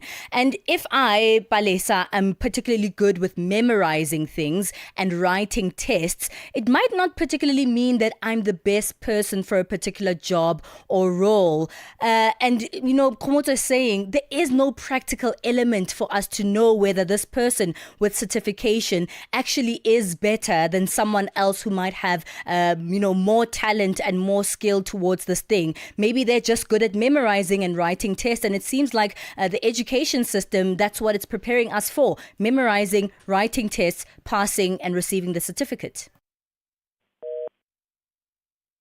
Oh, is that Hendrik that we've just lost on the line? Hendrik, are you there? Okay, I think we've just lost Hendrik on the line. We'll come back to you, Khomotso. Are you still there? I'm still. Okay. So, Khomotso, you're still here. I'm going to come back to you because, we need to really figure out where this stands. But I really do want Hendrik's response to this particular question. Okay, let's take a break, get Hendrik back on the line, and then we will come back to engage further in this. So, and don't forget, this is not just a debate between Hendrik and Khomotso on the line here on air, but it's also a debate between you at home, +2783 288 6684. What are your thoughts on this one? The whole population of Africa has been shocked to the depth of its soul. For 60 years, Channel Africa has been the voice that connects the continent, telling our stories and sharing our vision with the world. This year, we mark 6 decades of broadcast excellence. 60 years of stories, sound, and connection. 6 years of African conversations that matter. This is 60 years of broadcast excellence. Rooted in Africa's heartbeat and looking boldly into the future. Join Channel Africa as we celebrate 60 years of broadcasting. Still strong, still vibrant, and still giving you the African perspective. Channel Africa. #on the move and connect with us. Okay, we have Hendrik back on the line as we continue our debate. I'm not sure if you heard my previous question. I'll just repeat that for you, Hendrik. I'm saying, in fact, Khomotso is saying essentially that it feels like we're just churning out people with certificates, especially right now in a highly competitive market. There's a lot of unemployment. And if I am particularly good with memorizing and writing tests, it's going to be easy for me to have a certificate, but it doesn't particularly mean that I'm the best person for that job or that role. What do you say to this? Yes, quite honestly, there may be instances where people, generally become certificated and not necessarily knowledgeable. It is for this reason that, if you look at different professions, there are bodies which oversee the profession itself. If you look at the health profession, you'll have your HPCSA. In the teaching fraternity, you'll have the South African Council for Educators, in the medical field, and so on. Even in law, you'll have your LPC, the Legal Practice Council, which regulates the profession itself. And usually, people who have been memorizing and are not necessarily knowledgeable, or they are just certificated, these bodies will be able to, in one way or the other, deal with them in practice. We have seen many cases where lawyers, or some of the lawyers, have been struck off the roll because they've not been able to comply with what needs to be done. Of course, it does not mean that it's everybody who receives certificate and not necessarily knowledgeable. There may be even those who are highly knowledgeable, but in one way or the other, they are not able to, they are found wanting by these bodies. Yeah. So in the case of higher education, I think that the Council on Higher Education should be able to subject our graduates to some form of assessments as well, even beyond a degree, to make sure that if a graduate says, I'm ready to do this, yes, they can be able to do it. But even members of the public are, luckily in the legal fraternity, is happening a lot. Members of the public are able to report cases where legal practitioners, have not done what they promised to do when they left the institutions of higher learning. The same goes for doctors as well. There are bodies which are able to regulate such conduct. But we should worry, yes, we should be worried about those who just memorize and pass. But in most cases, it's not as simple as that. People are taken through, board exams as well, in the case of the legal fraternity, where, it is not just easy to memorize and just pass. There are procedures, especially when it comes to professions such as the legal profession, as well as the medical profession. I think that doctors as well are taken through. They can't just come and say we are here. We just have certificate. We don't know what to do. We're not knowledgeable. It is very rare to find such cases. I'm actually wondering, Hendrik, if it wouldn't save us sort of years of money and malpractice if there were ways to evaluate that talent and that skill beforehand. And you did say actually that, because we're not all going to become lawyers and doctors, of course, and there's so many other professions, especially in this day and age. Bringing back to you, Khomotso, he did mention, Hendrik, that maybe there should be ways, especially in higher education, to show practical skill. It sounds a little bit like he was on your side there. What do you say to that? How do you also, on your side, if we should be looking at, skills and talent, how do you collate that, in the normal world for people to go out there into the job world or, working with people? So we know if you don't have a certificate, how are we going to know that you actually are, better at doing this, or you actually can do a particular thing? I think Hendrik and I are together on something, because I would agree that some level of certification is required, not just the talent, but it cannot also just be just the certification. So I love the fact that he spoke to regulating bodies, and you also then helped with bringing in the practicality. And as you were talking, I was thinking of one of the most obvious examples we have about this thing of sometimes going one route to the detriment of the other. And you look at what happened when, as a government, we moved from teacher colleges to teachers just going to university. And then you see the impact on how it plays out at schools, because you have somebody who has a certificate that says, I have done education, but they lack that practicality of what you would do in a college, which is to be in classes, and somebody could then write back to be like, you know what, I think you are better placed for foundation. And that's how talent would come through, with having a bit of a practical thing. And sometimes when you go with one route, we lose something. But regulation bodies are also very important if we can manage to get the politics out of them. You know, I think, Baba said, like, we are balancing on one leg sometimes because you're trying not to offend the other part. I think it would be dangerous to say to any young people that just by virtue of, oh, Khomoto, you're humorous, you have a great future ahead of you, you can just speak to anybody. Yeah. Some level of regulation is needed. But we also cannot just go on giving the certificate without creating spaces.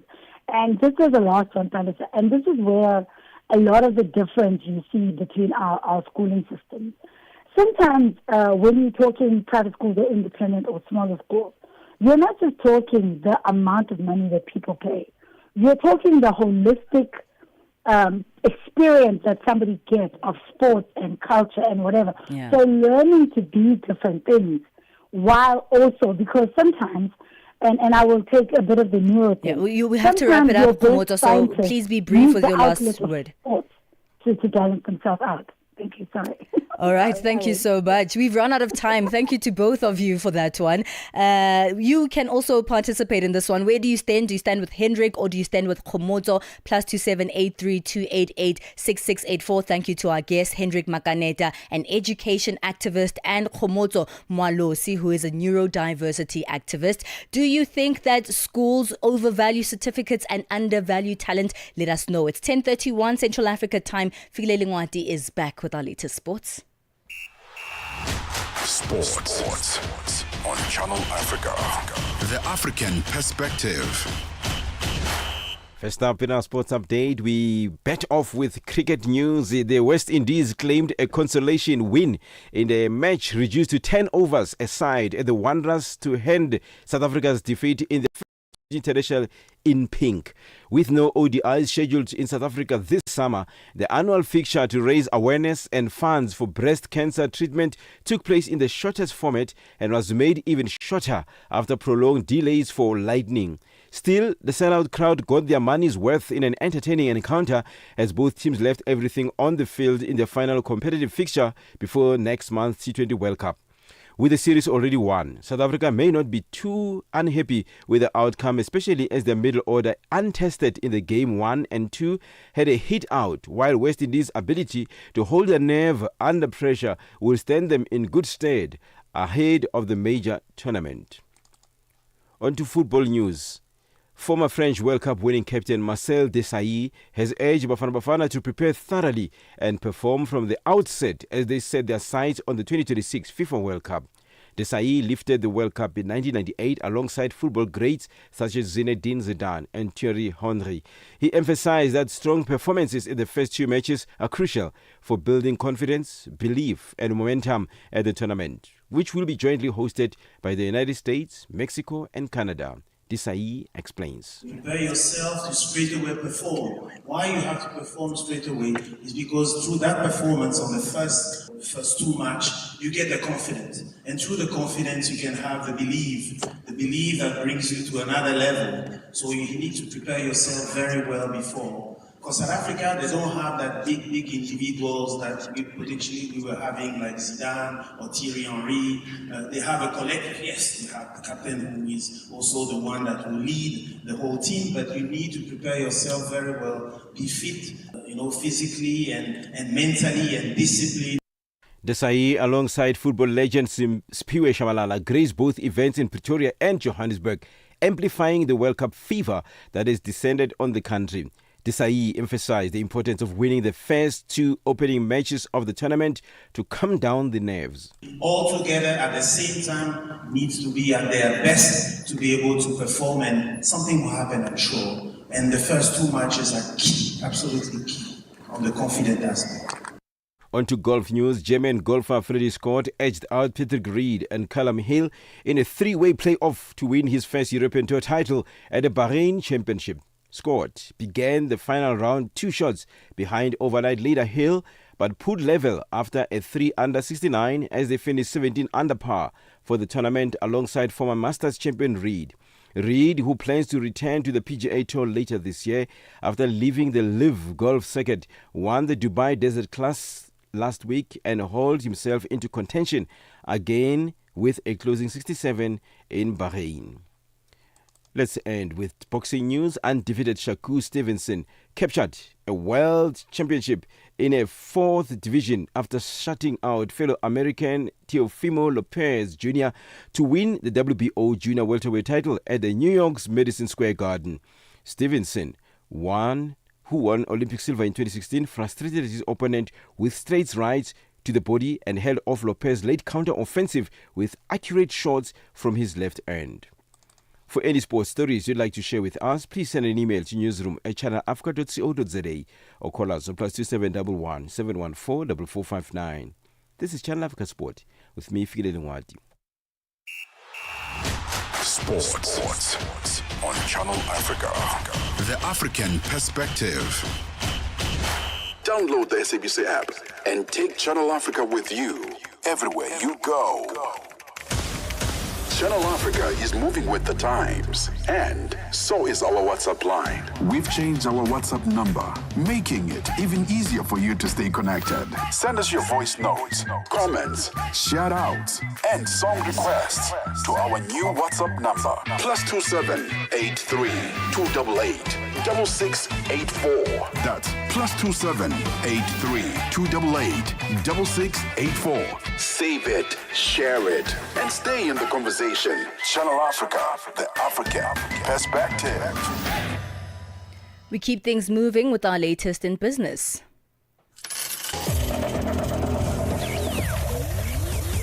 Business news on Channel Africa, the African perspective. A very good morning. Nigeria's trade and investment relationship with Turkey is set for a major boost following President Bola Tinubu's recent state visit to Ankara. According to Delo Oye, chairman of the Nigeria-Turkey Business Council, more than 9 bilateral agreements were signed across key sectors, including higher education, defense, trade, diaspora cooperation and halal products, a development expected to significantly deepen economic ties between the two countries. Senior international trade consultant Collins Megwe. It's pretty ambitious, but reflects strong political will and emerging commercial opportunities. Right now, annual bilateral trade is roughly $2 billion. So, to hit 10 billion would require doubling or more within a very, very short period. Ghana has reduced its gold reserves about 51%, redirecting part of its holdings into foreign currency investments. The governor of the Bank of Ghana, Dr. Johnson Asiyama, says the sharp decline reflects a deliberate portfolio rebalancing rather than a loss. However, development economist and senior research fellow at the Institute of Economic Research and Public Policy, Dr. Frank Bernal, has raised concerns calling for a clear explanation over the sudden and significant drop in the country's gold holdings. South Africa's Shoprite Holdings expects to report up to a 10.2% increase in half-year profit as sales rose by 7.2%. Shoprite, which sells budget and upmarket food, says headline earnings per share from continuing operations are seen rising by 5.2% to 10.2 in the 6 months ended on the 28th of December from a restated 659.8 cents. Shoprite is the largest South African retailer by market capitalization, sales, profit, and number of employees and customers. Independent economist Elisa Kruger says the resilience of the South African salary earners is as a result of improved economic conditions. Kruger says that the improvement comes at the backdrop of companies seeing increased profit margins. The resilience of net salaries, despite multiple challenges in the South African economy in 2025, is a reflection of the gradual improvement in economic activity observed. Real GDP growth for 2025 should end at about 1.3% compared to the previous year 0.5%, so almost double. And that additional economic activity resulted in companies, increasing their profits and have been in a better space to offer good salary increases during the course of 2025. Commodities markets slumped, led by deep losses in gold, silver, oil and industrial metals as the choice of Kevin Walsh as the next federal chair set off a wave of selling in risk assets that sent precious metals tumbling for a second session. Gold slid 9% to its lowest in more than 2 weeks, while silver fell more than 13% after both metals hit records last week. A commodities strategist at Commonwealth Bank of Australia, Vivek Dar, says that the decision by markets to sell precious metals alongside U.S. equities suggests investors view Walsh as more hawkish. $1 in Nigeria is trading at 1,000 naira 386. Botswana 12.996. Kenya 128 shilling 453, and Zambia 19 kwacha 70. The BRICS countries in Brazil, the dollar 5 ruble 25, Russia 75 rubles 956, India 91 rupees 61, China 61.95, and in South Africa the dollar will cost you 16 rand 7 cents. 73 pence to the British pound and 84 to the euro. Gold is trading at $5,183 and platinum $2,494 per ounce. Brent crude oil is at $69.96 a barrel. For any business stories you would like to share with us, please send us an email to newsroom@channelafrica.co.za or call us on +27 11 714 4459. For Channel Africa Business in Johannesburg, I'm Tabisolo Hoko.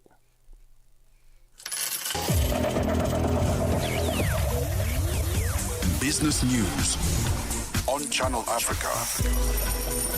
The African Perspective.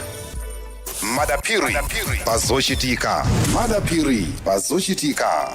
Madotolo oposa 1,500 amene amagwira ntchito yaulere mu zipatala zaboma mu dziko la Zambia azanyanyala ntchito lachisanu sabata ya mawa, ndipo Daniel Shabanda kutambasula nkhani. Madotolo oposa 1,500 amene amagwira ntchito mopanda malipiro apamwezi dziko la Zambia akuyembekezera kuyamba kunyanyala ntchito. Ichi ndi chifukwa chakuti boma lalephera walemba ntchito monga mmene lidawalonjezera. Channel Africa News yalankhulana ndi mkulu wa bungwe la madotolo la Resident Doctors Association of Zambia, Dr. Paul Chiwe. Akugomeza kuti madotolo ambiri amene akugwira ntchito mu zipatala zaboma akugwira ntchito yaulere, ndipo ali ndi chiyembekezo chakuti tsiku lina adzalembedwa ntchito ndi boma. Zochitika pa nthawi ya 6 koloko kufikira 7 koloko madzulo. Lolemba mpaka lachisanu ndi Madapiri. No interruptions, just the music you love on Channel Africa.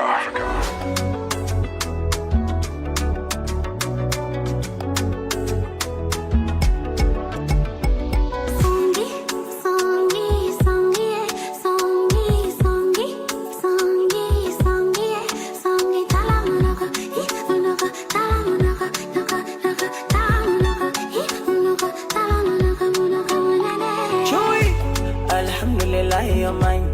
I love you, wallahi, wallahi. You want a vacation, baby? Come to Dubai, Dubai. I'ma uje bongo Kilimanjaro, one in Masai, Masai. I want you, I love you, man. I want you, kwati na chai, na chai. Ooh, nana, you're so pretty, nana. When you shake your nana, I wanna touch your nana. You're so beautiful. Cute face just like your mama. Kiuno nataka kiuno na ichoka kupa mama eti nataka aki. We got strong bonding, baby you're my zombie. I go bite your neck, still I fight, baby I'm your zombie.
vimba na mubebe, jamani mubebe.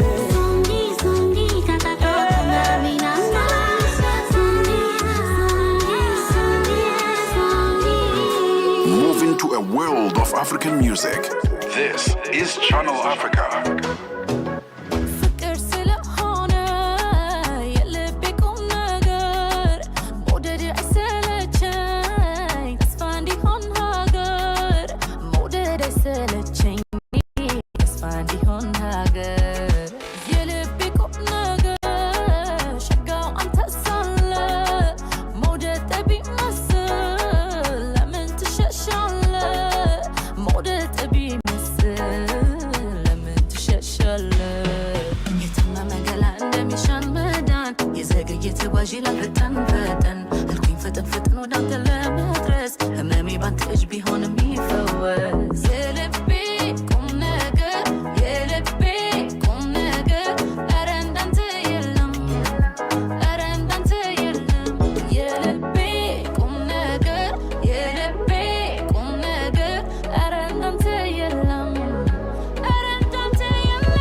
It's a beautiful one. It's Yelebe by Hallelujah Teklezadig. Before that, Salima Chika gave you Songi Songi featuring Ravenay on that one. Where do you stand in the debate? Do you think, schools put too much emphasis on certification and undervalue the talents that we have as individuals? And sometimes memorizing and writing a test is a talent on its own, and then coming out on top, receiving that certification.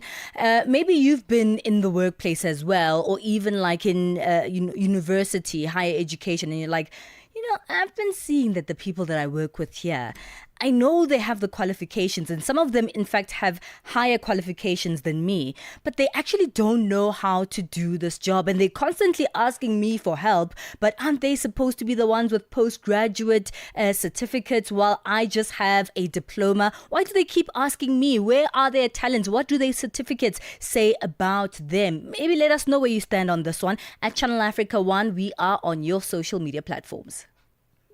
Gender-based violence is destroying lives and tearing communities apart. It happens in homes, in schools, at workplaces, and too often in silence. But it doesn't have to continue. If you see it, speak out. If you are hurting, reach out. Because doing nothing is not an option. Listen to all 19 SABC radio stations from Wednesday, 23rd of July for Hard Talk discussions, advice, dramas, educational shows, and interviews around GBV with experts, survivors, lawmakers, and the whole country affected by gender-based violence. For all your favorite SABC radio stations, call 0800 428 428 to report abuse or get help. GBV, it ends with you. This message is brought to you by the SABC. Tune in and turn up the volume. This is Channel Africa.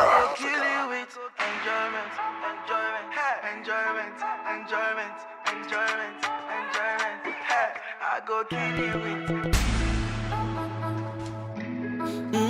sugar daddy.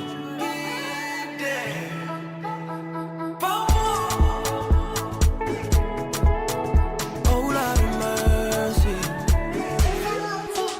Oh my, oh my, oh my.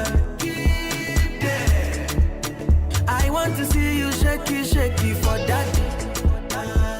Yeah. Sing for you like Doremi. Give you loving Bokobi. Oh baby, oh baby. Nemo Paname yo. Wakuma Suadio. And Ukwanami po mi di enti ode. Nemo Paname yo. When it feel back yo. Yeah. All day I no go play with your love. Oh darling. You give me joy, joy, joy. Nobody did like you, my lover. You give me joy, joy, joy. I go kill you with enjoyment, enjoyment, enjoyment, enjoyment, enjoyment, enjoyment. Hey, I go kill you with enjoyment, enjoyment, enjoyment, enjoyment, enjoyment, enjoyment. Murder is a murder. If you touch my baby, then it's a murder. Yeah, murder, I will murder. If you touch my baby, then it's a murder. Oh, they open up yo, wakuma suadio, and ukwana mi po mi di enti ode. They open up yo, when they feel back yo, yeah. All day I no go play with your love. Oh darling, you give me joy, joy, joy. Nobody did like you, my lover. You give me joy, joy, joy. I go kill you with enjoyment, enjoyment, enjoyment, enjoyment, enjoyment, enjoyment. Hey, I go kill you with enjoyment, enjoyment, enjoyment, enjoyment, enjoyment, enjoyment. Oh my, oh my, oh my. I want to see you shaky, shaky for that. Yeah. Sing for you like Doremi. Give you loving Bokobi. Oh baby. Oh darling. You give me joy, joy, It's Kitty. This one is Enjoyment, and we're enjoying our time here on The Move. This is Channel Africa. Well, we're moving on into fitness and nutrition, and you know what it's like, right? Now we feel like, okay, we're really transitioning back into a new year, and we're back into the structured routines. It's Monday morning, the traffic is there, and sometimes you can start feeling like that mental fog, that low energy that starts kicking in around this time of the year, as we realize that the holidays are still very, very, very far away. So how do you use food to sort of regain your energy and reset yourself around this time of the year? That's the conversation we'll be having in the next hour. And of course, you can tune in for that one that is coming up at Channel Africa 1. You can find us there on X. We have a great X handle there at Channel Africa 1 on X. We engage on our conversations there, so you can go ahead and comment. We also post some of the videos of what's going on here during our live stream on our X handle. So it's great to see you there on X. But of course, we also have that same handle at Channel Africa 1 on Instagram, on TikTok, as well as on Threads. On YouTube, we are streaming live at Channel Africa 1 as well. We're also streaming live on Facebook. Great comment section there. Where are you tuned in from, and how was your weekend? How's your Monday morning? What are you looking forward to? It's 10:55 Central Africa's time. Stay in touch. This is Channel Africa.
True Love, Yemi Alade. This is On the Move on Channel Africa. We still have another hour to go. So yeah, stay with us right here on the Move. 60 years of broadcasting Africa to the world. Channel Africa, the African perspective.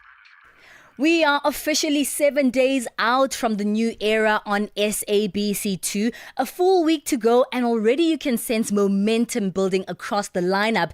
As part of the newly launched SABC2 programming, you can expect a brand new weekday lineup. Our space from Monday to Friday at 3:30 p.m. A brand new daily interactive vodcast made specifically for Generation Alpha, kids and teens growing up in a digital-first world. What about Entleg? Let's Connect, also Monday to Friday at 4:30 p.m. Hosted by Penny Libiane and Fran Rico. It's a conversation-led show that connects culture, lifestyle, and real stories. We also have our Afrikaans Niece from Monday to Sunday at 6:30 p.m. This is a part of the SABC2's commitment to serve South African in all languages, ensuring no community is left out. Well, don't forget that some programs have shifted time slots on SABC2. And of course, we'll continue sharing full details and updates with you over the course of the week. Hashtag on the move and connect with us. It's 11 a.m. Central Africa time. Once again, let's get our latest news update with Chanduko Ligege. SABC News. The African Perspective. Thank you, Palesa. Good morning. The top stories at this hour: most Mozambican flood-stricken areas still inaccessible, and British family of deceased tourists sue hotel firm. Good morning, I am Chanduko Ligege. The Southern African Development Community, SADC, says its disaster response team in Mozambique is still struggling to reach communities that recent floods have cut off. More than 600,000 people have been affected in Gaza province, with over 10,000 square kilometers still submerged. Leader of the SADC team, Lesotho's Brigadier General Cherema Kheta, says many areas remain inaccessible, making it difficult to assess the extent of the damage. The ground is still submerged underwater. We cannot actually assess the kind of damage that we want to assess so that we can respond positively. However, the first mission was to save life, which is what we did when what we are continuing to do. We saved them, rescued them from that area, took them to a certain place, and started providing humanitarian needs and all the stuff. That is the first bit that we are doing currently. The families of 4 British people who died of food poisoning in Cape Verde last year are now suing the holiday firm TUI. The tourists, aged between 55 and 64, died within 4 months after contracting gastric illnesses while on the islands of the West African coast. Lawyers representing them, Erwin Mitchell, says the 4 are part of 6 Britons who died after holidays there since January 2023. The holiday firm TUI says it is investigating the personal injury claims, adding it provided support to customers who reported feeling unwell. Civil rights organization Africa for Palestine has welcomed the decision to declare Israel's deputy ambassador to South Africa, Ariel Seidman, persona non grata, saying it was overdue, as they have been calling for the total shutdown of the Israeli embassy in South Africa.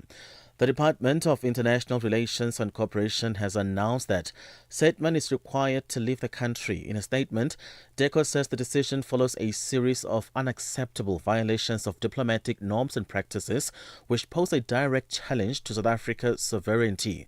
These violations include the repeated use of official Israeli social media platforms to launch insulting attacks against President Cyril Ramaphosa.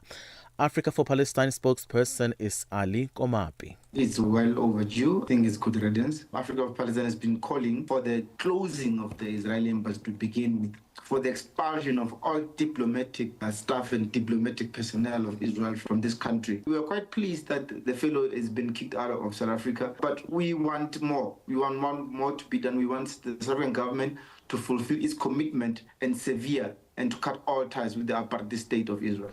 South Africa's Department of Health will today begin its human papillomavirus HPV vaccination drive targeting girls at the age of 9 and older. HPV is a common virus that can infect both males and females and causes cervical cancer in women later in life. It is spread primarily through skin-to-skin contact, often during sexual intercourse. The department says the vaccination drive aims to protect girls from cervical cancer, which remains the second most common cancer among women in South Africa after breast cancer. The department's Dr. Fikile Ndlovu. The campaign looks at the young girls at the age 9, which is preteen. We must vaccinate our young girls before they are infected with the human papillomavirus, the HP virus. Hence choosing that age, because at that age it means you get a good immune response, but it's before you become commonly sexually active and get the HPV infection, so that you get the maximum protection for future in terms of not getting cervical cancer. And finally, there has been an outpouring of grief in Nigeria following the death of an aspiring singer who died on Saturday after being bitten by a snake in the capital, Abuja. Ifunanya Nwangene, who was age 26, rose to prominence after appearing on The Voice Nigeria, which is the local version of the international TV singing competition, in 2021. She was known for her versatility, blending jazz, opera, classical music, and soul. Videos shared on social media show a snake handler removing a snake from her apartment. A recap on the top story at this hour. The Southern African Development Community SADC says its disaster response team in Mozambique is still struggling to reach communities that the recent floods have cut off. That is all from me. For any stories you'd like to share with us, please send us an email to newsroom@channelafrica.co.za, or you can call us on +27 11 714 4459. For Channel Africa News, I am Chanduko Ligenge. SABC News. The African Perspective. We are on Open Views Audio Bouquet. Channel 628. On the Move with Benjamin and Palesa every weekday on Channel Africa. The African Perspective.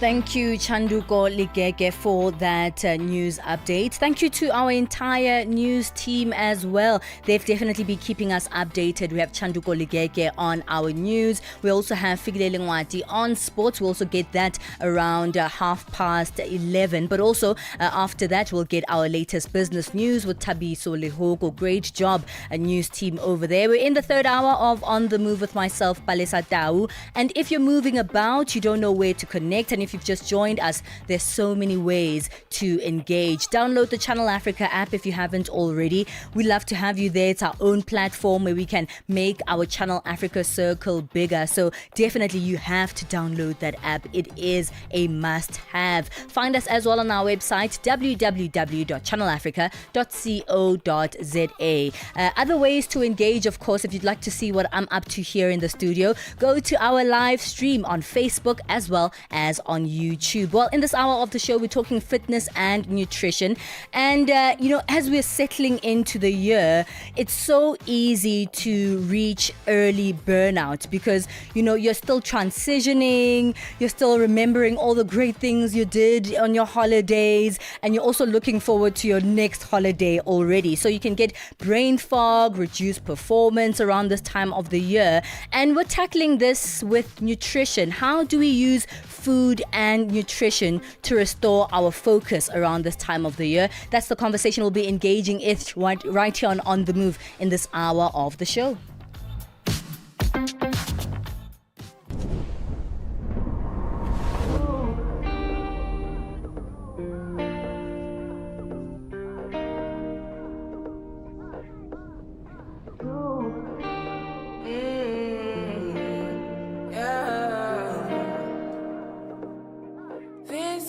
Decision.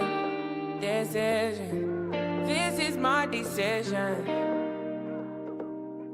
I don't think you listen. You listen. I don't think you listen. For me to come out, it must mean I'm a teacher. It must mean I'm not the same. It must mean I'm on your case. For me to come out, it means that I'm not the teacher.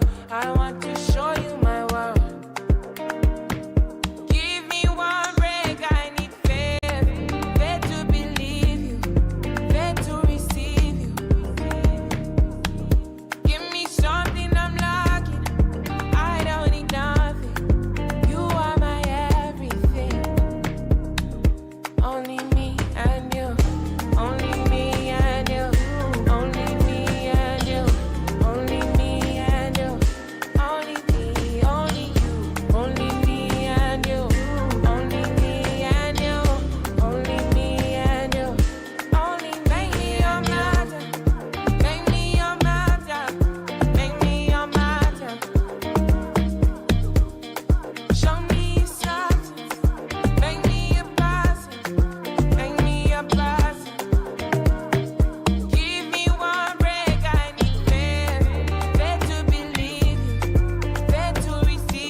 It's Thames, me, and you. Fitness and nutrition on the other side of this.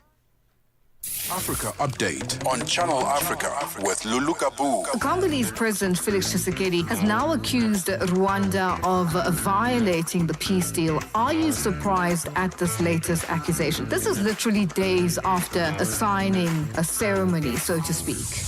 This is not surprising. I mean, if you ask Paul Kagame, he would also say almost the same thing. One should ask a question. The broker of the peace deal, President Trump, what is it that he wants? Why now? And why is this peace deal being signed in the Americas and not in the Great Lakes? Paul Kagame has never respected Tshisekedi, as often say. Tshisekedi must deal with the problems in his country. He has nothing to do with it. So this peace deal, obviously, when it was signed, one just looked at it and said, this will not last. Kenny Matiba, former journalist. Africa Update with Lulu Kabu, 12 to 1 p.m. Central African Time. On the Move, weekdays, 9 a.m. to midday. Only on Channel Africa. Hashtag On the Move. You know, it's the first few days of February. It's the 2nd of February. I think it's safe to say that, yeah, we're all back at work and the holidays are over and a thing of the past. But, you know, when we are still thinking about how close they were, so close yet so far, we also think about, oh man, where's my next holiday going to be? We already started getting into the slump of things, and sometimes we can start facing mental fog, fatigue, disrupted routines, and increased stress around this time of the year.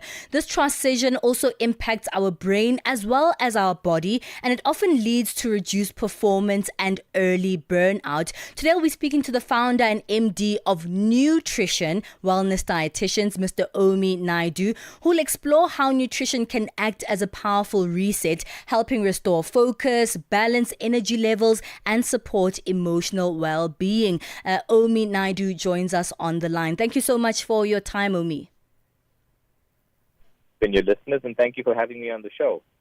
You know, when we think about just how much work we have to do, it's the early morning traffic, and we started getting into really the thick of things when it comes to work. We already started to fantasize when our next holiday will be. We're trying to mark it out in the calendar and looking forward to it because we're starting to feel a little tired. We can feel that, you know what, I really wish the holidays were still here. How does nutrition play a part and an impact in how we feel on a daily basis, especially with our work? So the foods we eat or the items we fuel our body with has a direct impact on our ability to handle stress. It has a direct impact on the energy levels that we possess through the day. But overall, you know, food has an ability to increase anxiety symptoms, to increase depressive symptoms, as well as has the opposite effect where it could help to improve your mental health. So to answer your question, you know, food plays a vital role. It goes a lot more than just the word sustenance, which means to survive. Food is something that can help us to thrive both at home as well as the workplace.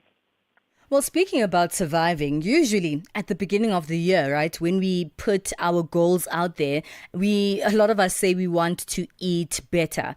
And so for the first few weeks as we're back to work, you know, we do some meal prep, we carry a lunch to our work, and we eat our little healthy thing with our little snacks here and there.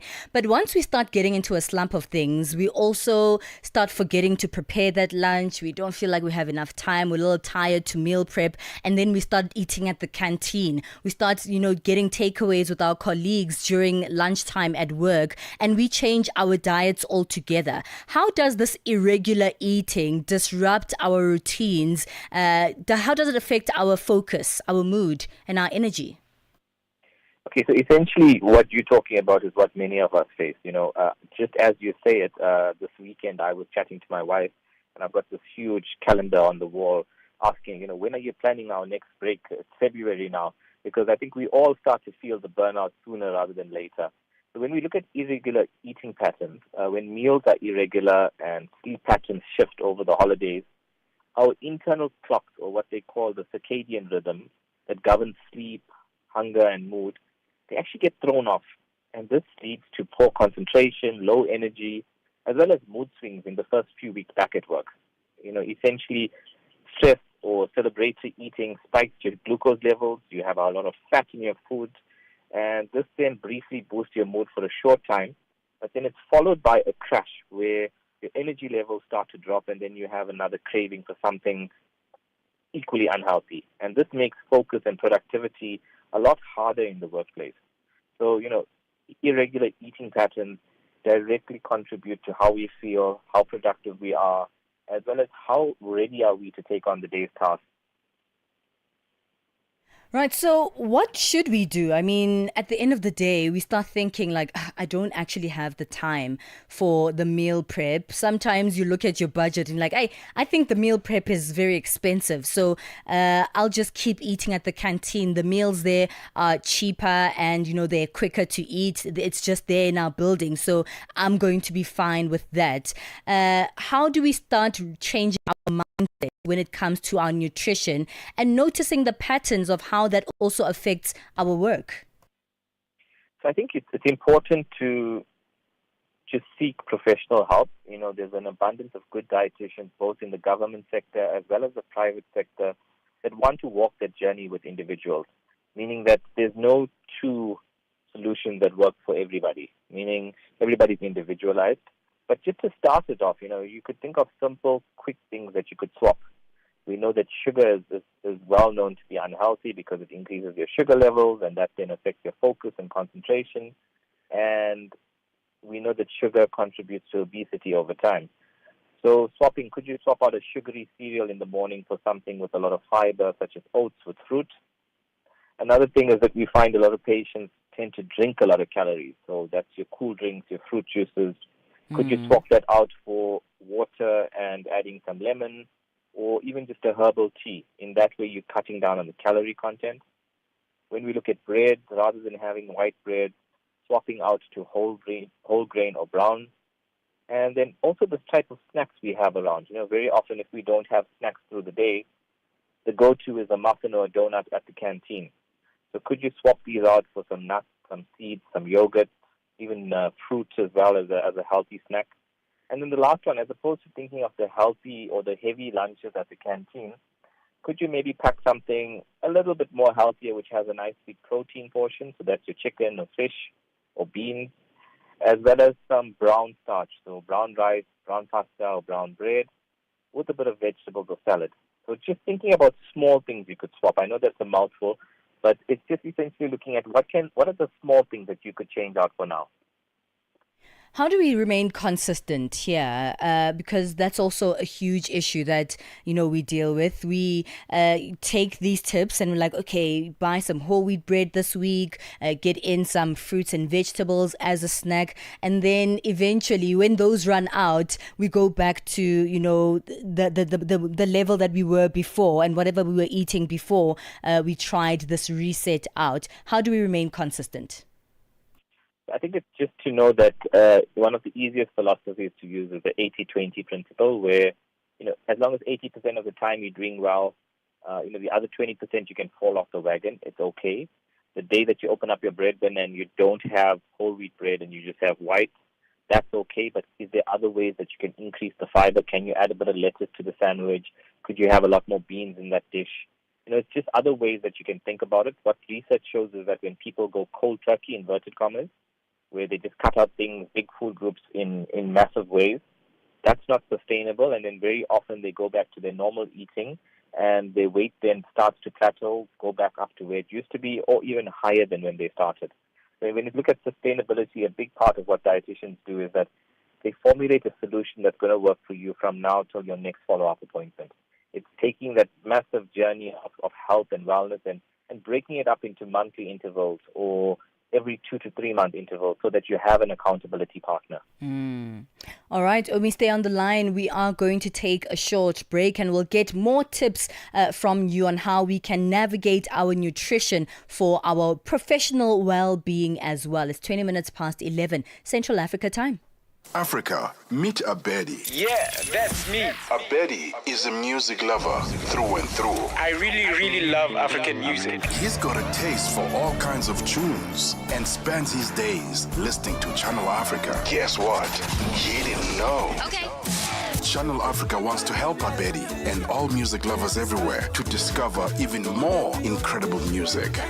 That is why Channel Africa is calling on all African musicians to submit their music. Musicians, remember to give us all your relevant information. Make your submissions at music@channelafrica.co.za. Submissions are your chance to be heard on radio. But sadly, they do not guarantee that you'll be playlisted. All submissions will be carefully reviewed to see if they meet our station's requirement. Channel Africa, the African perspective.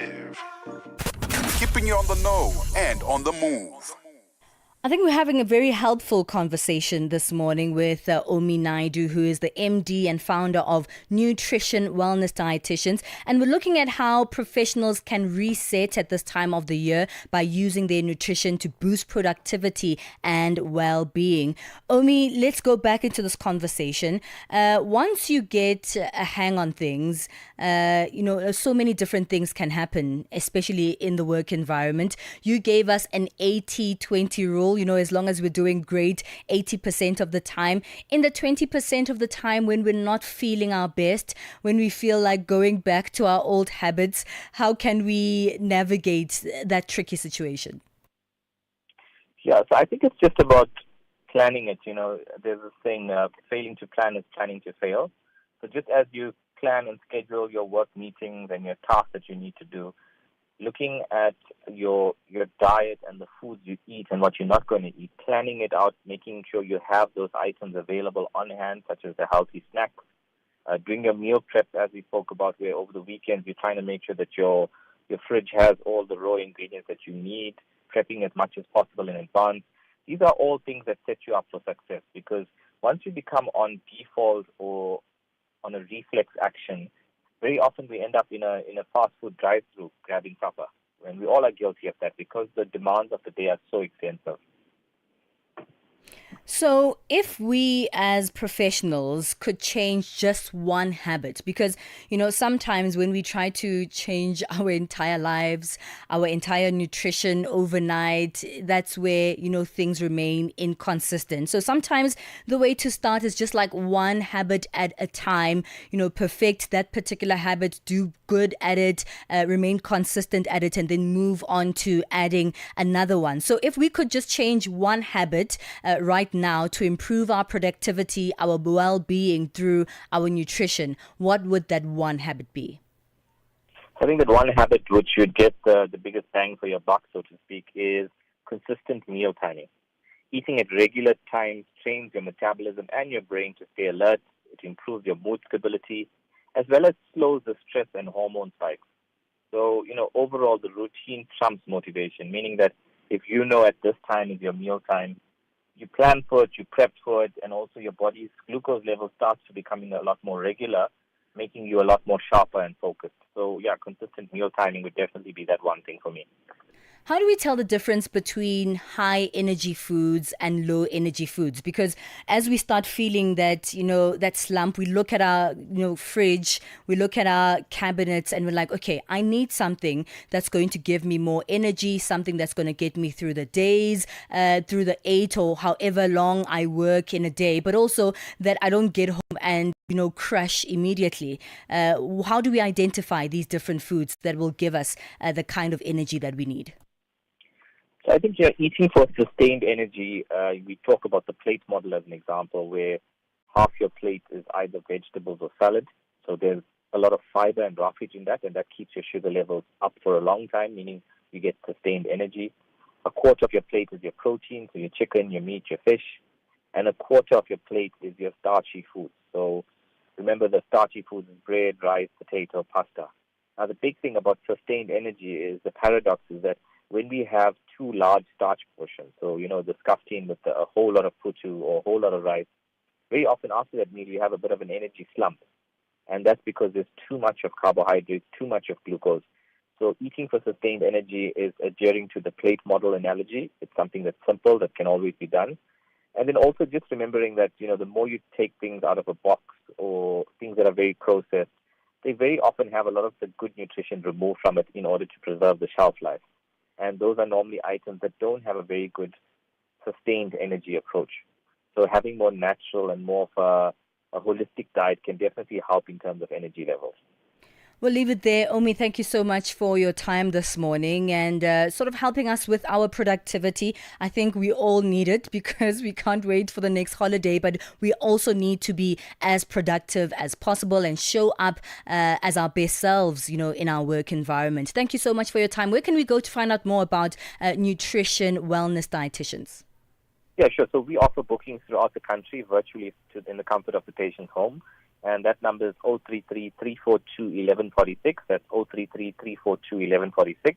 And our website is www.dietitians-sa, as in South Africa, .co.za. Thank you so much. That's Omi Naidu, founder and MD of Nutrition Wellness Dietitians. Nutrition is spelled N-E-W-T-R-I-C-I-O-N. So not the normal nutrition that you spell, just N-E-W-T-R-I-C-I-O-N. Let's keep things moving with a little bit more music before we go to our latest news.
It's Gabza the Small featuring Wizkid, Burna Boy, Casper Nyovest. Heavy hitters on this one. Spono. No, it's 11:30 Central Africa time. Fikile Lingwati back with our latest sports.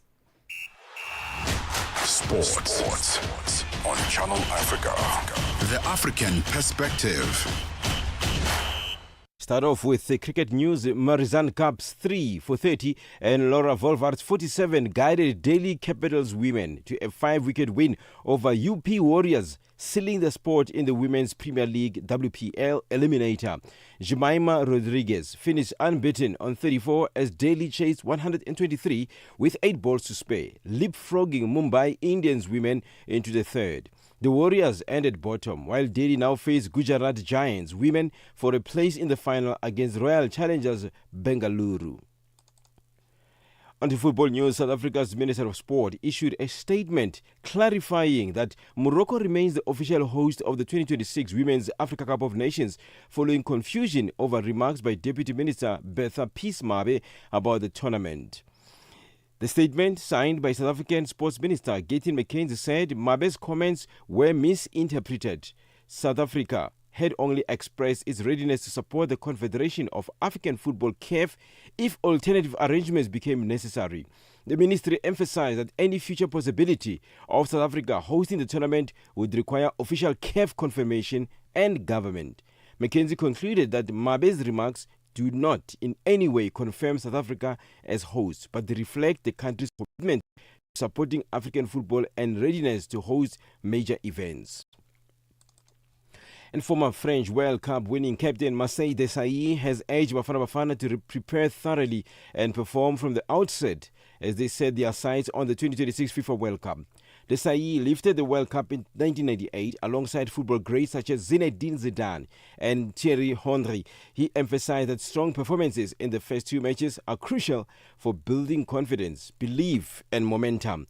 At the tournament, which will be jointly hosted by United States, Mexico and Canada, Desailly explains. Prepare yourself to straight away perform. Why you have to perform straight away is because through that performance on the first 2 matches, you get the confidence. And through the confidence, you can have the belief that brings you to another level. So you need to prepare yourself very well before. Because South Africa, they don't have that big individuals that we were having like Zidane or Thierry Henry. They have a collective, yes, they have the captain who is also the one that will lead the whole team, but you need to prepare yourself very well, be fit, physically and mentally and disciplined. Desailly, alongside another football legend, Spiwe Shabalala, graced both events in Pretoria and Johannesburg, amplifying the World Cup fever that has descended on the country. Desailly emphasized the importance of winning the first 2 opening matches of the tournament to calm down the nerves. All together at the same time needs to be at their best to be able to perform, and something will happen, I'm sure. And the first 2 matches are key, absolutely key, on the confident aspect. And now boxing news. Undefeated Shakur Stevenson captured a world championship in a 4th division after shutting out fellow American Teofimo Lopez Jr. to win the WBO junior welterweight title at New York's Madison Square Garden. Stevenson, who won Olympic silver in 2016, frustrated his opponent with a straight right to the body and held off Lopez's late counter-offensive with accurate shots from his left hand. Southpaw Stevenson, who lost only 1 round on all 3 judges and the scorecards as he took the 140 pounds, 63.5 kilograms title by unanimous decision. 28-year-old, who previously won WBO featherweight and super featherweight belts and the WBC lightweight title, became the 25th boxer in the sport's history to win world championships in 4 weight classes as he improves to 25 for nothing, never lost in his professional career. Stevenson then called out Conor Benn, who beat former WBA super middleweight champion Chris Eubank Jr. in November. For any sports stories you'd like to share with us, please send an email to newsroom@channelafrica.co.za or call us on +2711 714 4459. This is Channel Africa Sport with me, Fire Dungwati. Sports on Channel Africa. The African Perspective. Get Channel Africa on DSTV Audio Bouquet. Channel 802. Você é fluente em português? É apaixonado por rádio e quer trabalhar na África do Sul? Você tem documentos que o qualificam para trabalhar na África do Sul? Nesse caso, podemos ter uma oportunidade para você trabalhar no Canal África. Envie seu currículo e demonstração para Canal África at newsroom@channelafrica.co.za. Lembre-se, se você não receber alguma resposta nossa em 14 dias, isso significa que você não foi selecionado. Canal África, a perspectiva africana. Tabiso Lehoko is standing by with our latest business news. Business News on Channel Africa. The African Perspective. Thanks, Palesa, and good morning. South African President Cyril Ramaphosa has renewed calls for accelerated infrastructure investment across the continent, saying it is key to economic growth, inclusive development, and Africa's long-term resilience. Speaking during a virtual meeting of heads of state and government of the Presidential Infrastructure Champion Initiative, Ramaphosa highlighted infrastructure as a critical enabler of continental integration under the African Continental Free Trade Area, noting that Africa could double its gross domestic product by 2040 if infrastructure spending is scaled up. Michael Mbewe reports. The role of the champions is to bring visibility and block bottlenecks, coordinate resource mobilization, and ensure project implementation. Presents the opportunity for African heads of state and government to be actively involved in the development and implementation of projects. The South African rand has weakened in early trade, pressured by a firmer US dollar, as investors weighed what the Federal Reserve might look like under President Trump's reported pick for chair, Kevin Walsh, while local markets awaited the release of a Purchasing Managers Index. The rand traded at 16.222 against the dollar, about 0.4% down from Friday's close. South African manufacturing sentiment fell in December to its lowest level for 2025, driven by a steep declines in inventories and employment sub-indices. Nigeria's trade and investment relationship with Turkey is set for a major boost following President Bola Tinubu's recent state visit to Ankara. According to Dele Oye, chairman of the Nigeria-Turkey Business Council, more than 9 bilateral agreements were signed across key sectors, including higher education, defense, trade and diaspora cooperation and halal products. A development expected to significantly deepen economic ties between the two countries. Senior international trade consultant Collins Magwe. It's pretty ambitious, but reflects strong political will and emerging commercial opportunities. Right now, annual bilateral trade is roughly $2 billion. So, to hit 10 billion would require doubling or more within a very, very short period. Ghana has reduced its gold reserves by 51%, redirecting part of its holdings into foreign currency investments. The governor of the Bank of Ghana, Dr. Johnson Asiyama, says the sharp decline reflects a deliberate portfolio rebalancing rather than a loss. However, development economist and senior research fellow at the Institute of Economic Research and Public Policy, Dr. Frank Benoit, has raised concerns calling for a clear explanation over the sudden and significant drop in the country's gold holdings. U.S. President Donald Trump is set to announce his nominee to replace Federal Reserve Chair Jerome Powell, with the former Federal Reserve Governor Kevin Walsh emerging as the leading contender. Markets have rallied and prediction markers heavily favor Walsh, who is widely expected to be named when Trump makes the official announcement. Head of fixed income at Anchor Capital, Nolan Webinar. President Trump has been very openly critical of the chair, specifically because he has felt that he wanted interest rate cuts to come through faster, and the chair of the Federal Reserve, Jerome Powell, was holding back on interest rate cuts. $1 in Nigeria is trading at 1,000 naira 386, in Botswana it's at 12 Bula 996, in Kenya it's at 128 shilling 453, and Zambia 19 kwacha 70. The BRICS countries in Brazil, the dollar there, 5.25. Russia, 75 rubles, 9.56. India, 91 rupees, 61. China, 61.95. And in South Africa, the dollar will cost you 16 rand, 21 cents. 73 pence to the British pound and 84 to the euro.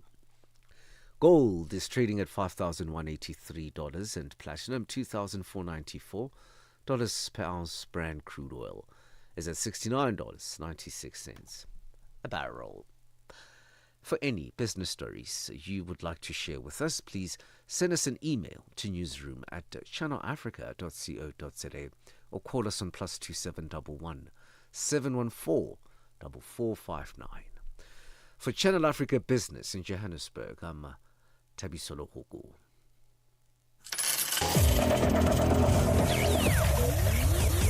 Business news on Channel Africa. The African perspective. The Upside, taking the African perspective to fresh levels.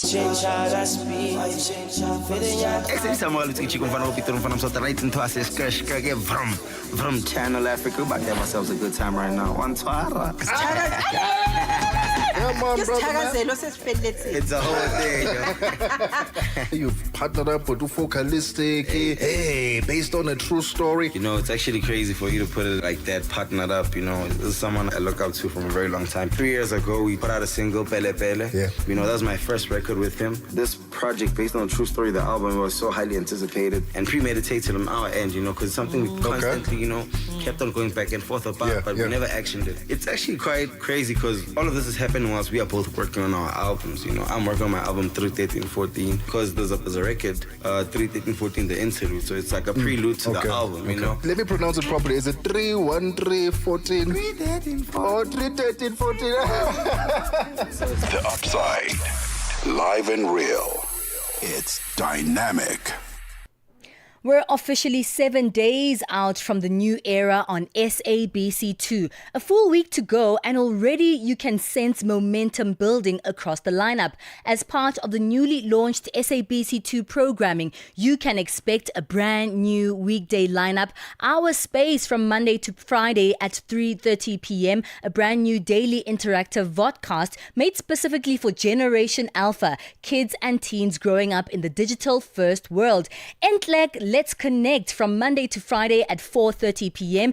DJ Penilibiane and Fran Rico come through on this one. This is a conversation-led show that connects culture, lifestyle, and real stories. We also have our Afrikaans Niece from Monday to Sunday on 6:30 p.m. This is part of SABC2's commitment to serve South Africans in all languages, ensuring no community is left out. Don't forget that some programs have shifted time slots, so we'll be sharing full details and updates with you over the course of the week.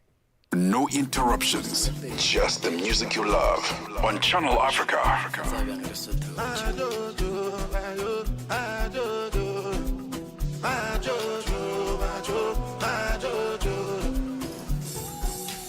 Since 1947, the matter never settled. You be what I be get to. Masability loan ya walenu.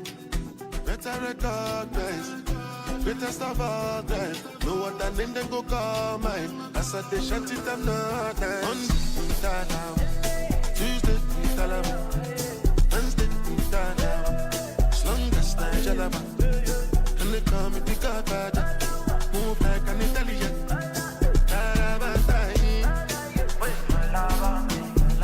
Have you ever seen a nigga like moi? Each and every lady wanna give me mwah. When they smoke weed, when they smoke cigar. Now we there, I try to move. I know two basking solo man. I get high, I journaling. You know like me, one more. My advice is fun alone. Cause my guys don't follow now. When the sky start falling down. I'm still your daddy. Lele fala, my pretty Malayami, I'm thinking follow on me, my jetty color, wait to lose all on me, and drink the bacala on me, but I love me, wait to love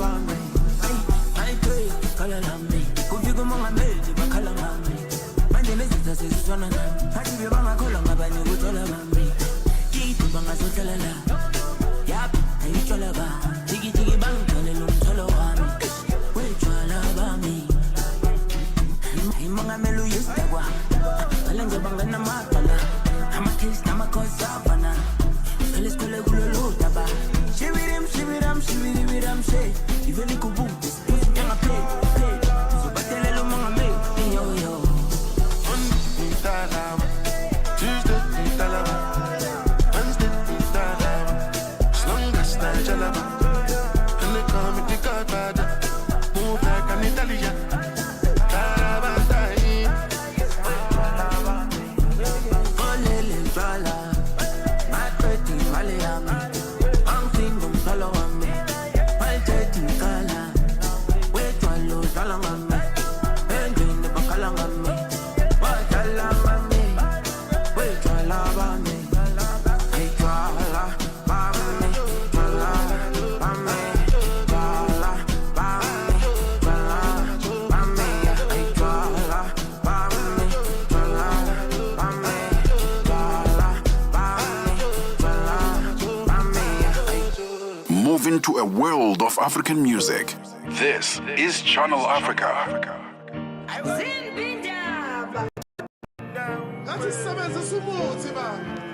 Uzongithole kasam ngeke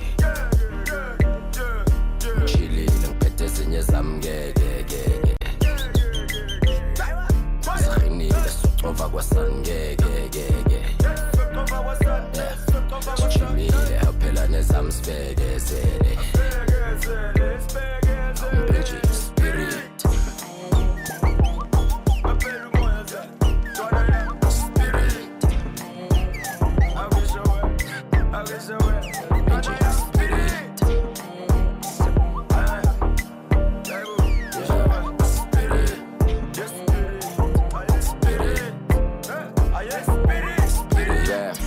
bathi sinamuva liyabukwa ongafuna ukusuka siyamgudla uyazi vele siyabududula and the food lesigubhu sikhuthuza amaguda khalabani ukhala ngani umjala bani uhlala namanani aphansi uphala fara ujakalazi ngikalakatha injayi kazi ufantame ntwana yami yebo uthini kanti awazi walelokishini sting sasesentini inji phethu wale ekhonjini uzongithola ekasam ngeke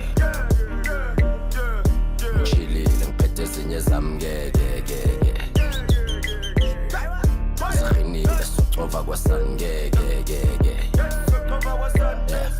sichimile aphela nezami sibekezele Spirit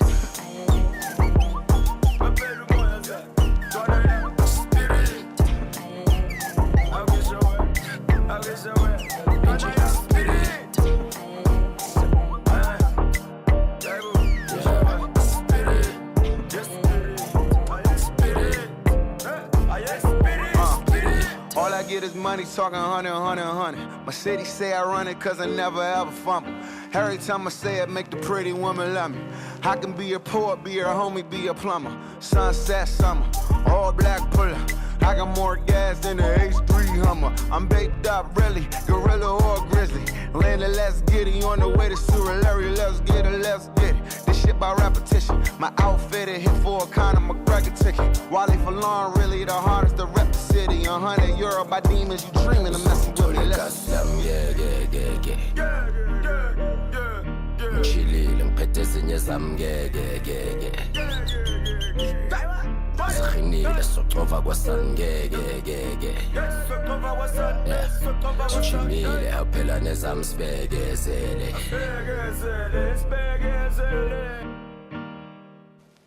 Mpinji Spirit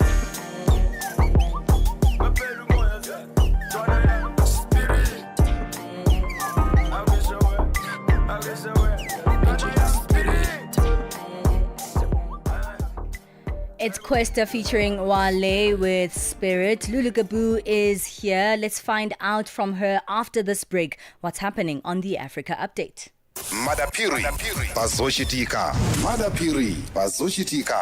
madotolo oposa 1500 amene amagwira ntchito yaulere mu zipatala zaboma mdziko la Zambia azanyanyala ntchito lachisanu sabata ya mawa ndipo Daniel Shabanda kutambasula nkhani. Madotolo oposa 1500 amene amagwira ntchito mopanda malipiro apamwezi dziko la Zambia akuyembekezera kuyamba kunyanyala ntchito. Ichi ndi chifukwa chakuti boma lalephera kuwalemba kuyamba ntchito monga mmene lidawalonjezera. Channel Africa News yalankhulana ndi mkulu wa bungwe la madotolo la Resident Doctors Association of Zambia, Dr. Paul Chiwe. Akugomeza kuti madotolo ambiri amene akugwira ntchito mu zipatala zaboma akugwira ntchito yaulere ndipo ali ndi chiyembekezo chakuti tsiku lina adzalembedwa ntchito ndi boma. Zochitika pa nthawi ya 6 koloko kufikira 7 koloko madzulo. Lolemba mpaka lachisanu ndi Madapiri.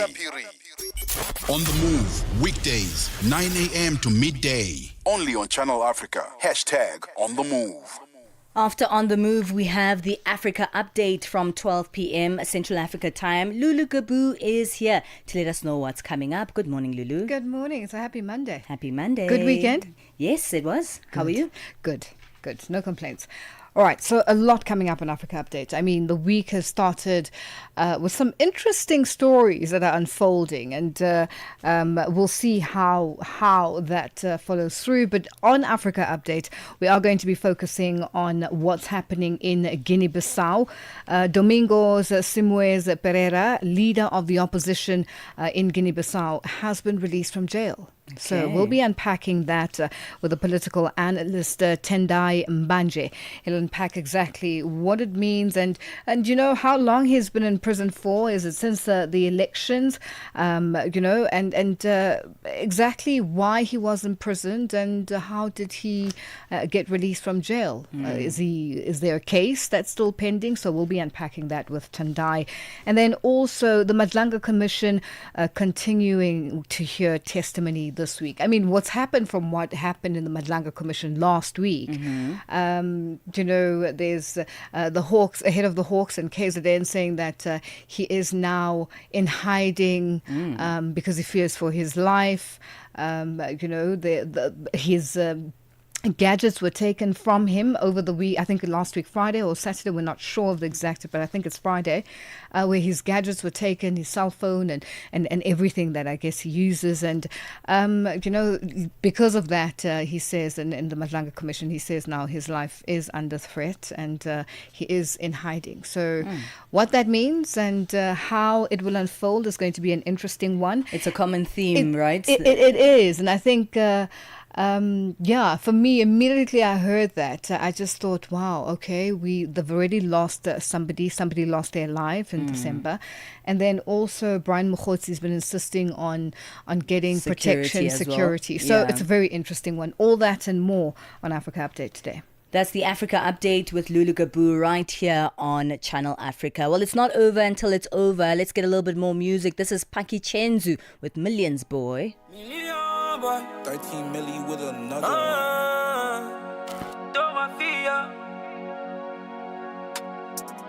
King Sena Baratri. Allô papa, j'ai compte taper le million. J'attends la transaction. Ils sont pas prêts pour la suite. Zéro fuite, my baby. Ils m'ont pas vu venir. Si mission nous compte, on a mis Bening Baoade. Hey, yami, on a Azokubana. Non, mais laisse-moi, bon, au point. Précis dans le jeu, être à l'abri du danger. Comme jamais, je suis solide. Reconnu par la police. J'en ai beaucoup dans le que ça. On part à la chasse. Multiplier des sommes. Rendez-vous au sommet. Pour la réussite. Maman, wa mon babola. Ayarou à la voix. Jirou à Bogova. Baïda Bogota, maestro. Nous que moulé wa mwele jamais. On va tester comme un fleuriche italien. Negro Mawa. Y'a on mis la tolé Every Mario, true Mario, pour Mario, they collect the double comme Look at it all, yeah. You might be made a feel my girl. Andale, baby, viens, on s'en va de l'autre côté.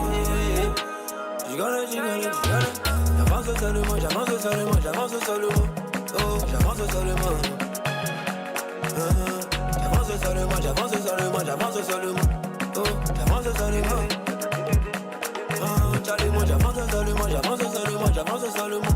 Oh, j'avance seulement. J'avance seulement, j'avance seulement, j'avance seulement. J'avance seulement.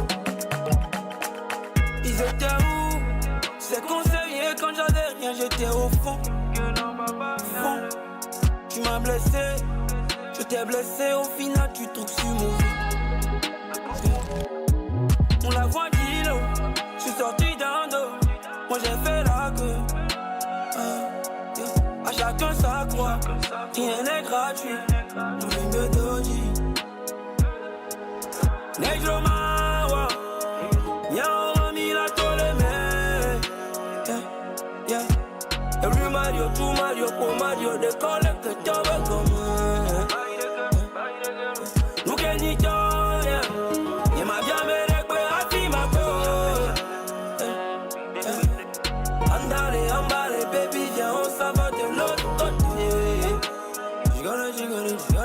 J'avance seulement, j'avance seulement. Oh, j'avance seulement. J'avance seulement. Oh, j'avance seulement.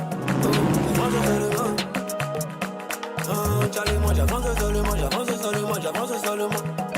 J'avance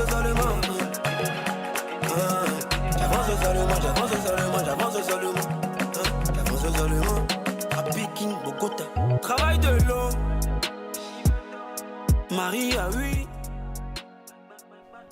On that note, it's time to say goodbye. Pakichenzu with Millions Boy. It's 11:56 Central Africa time.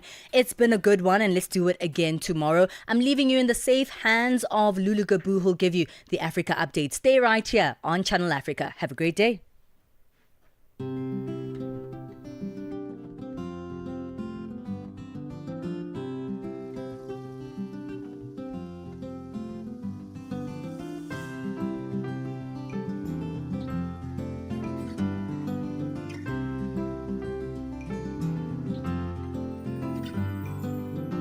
Kutoka Kwale hadi Kampala,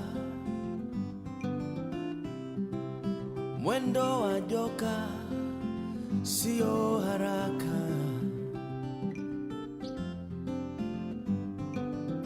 Kutoka Kisumu hadi Kisauni, joka linanyonya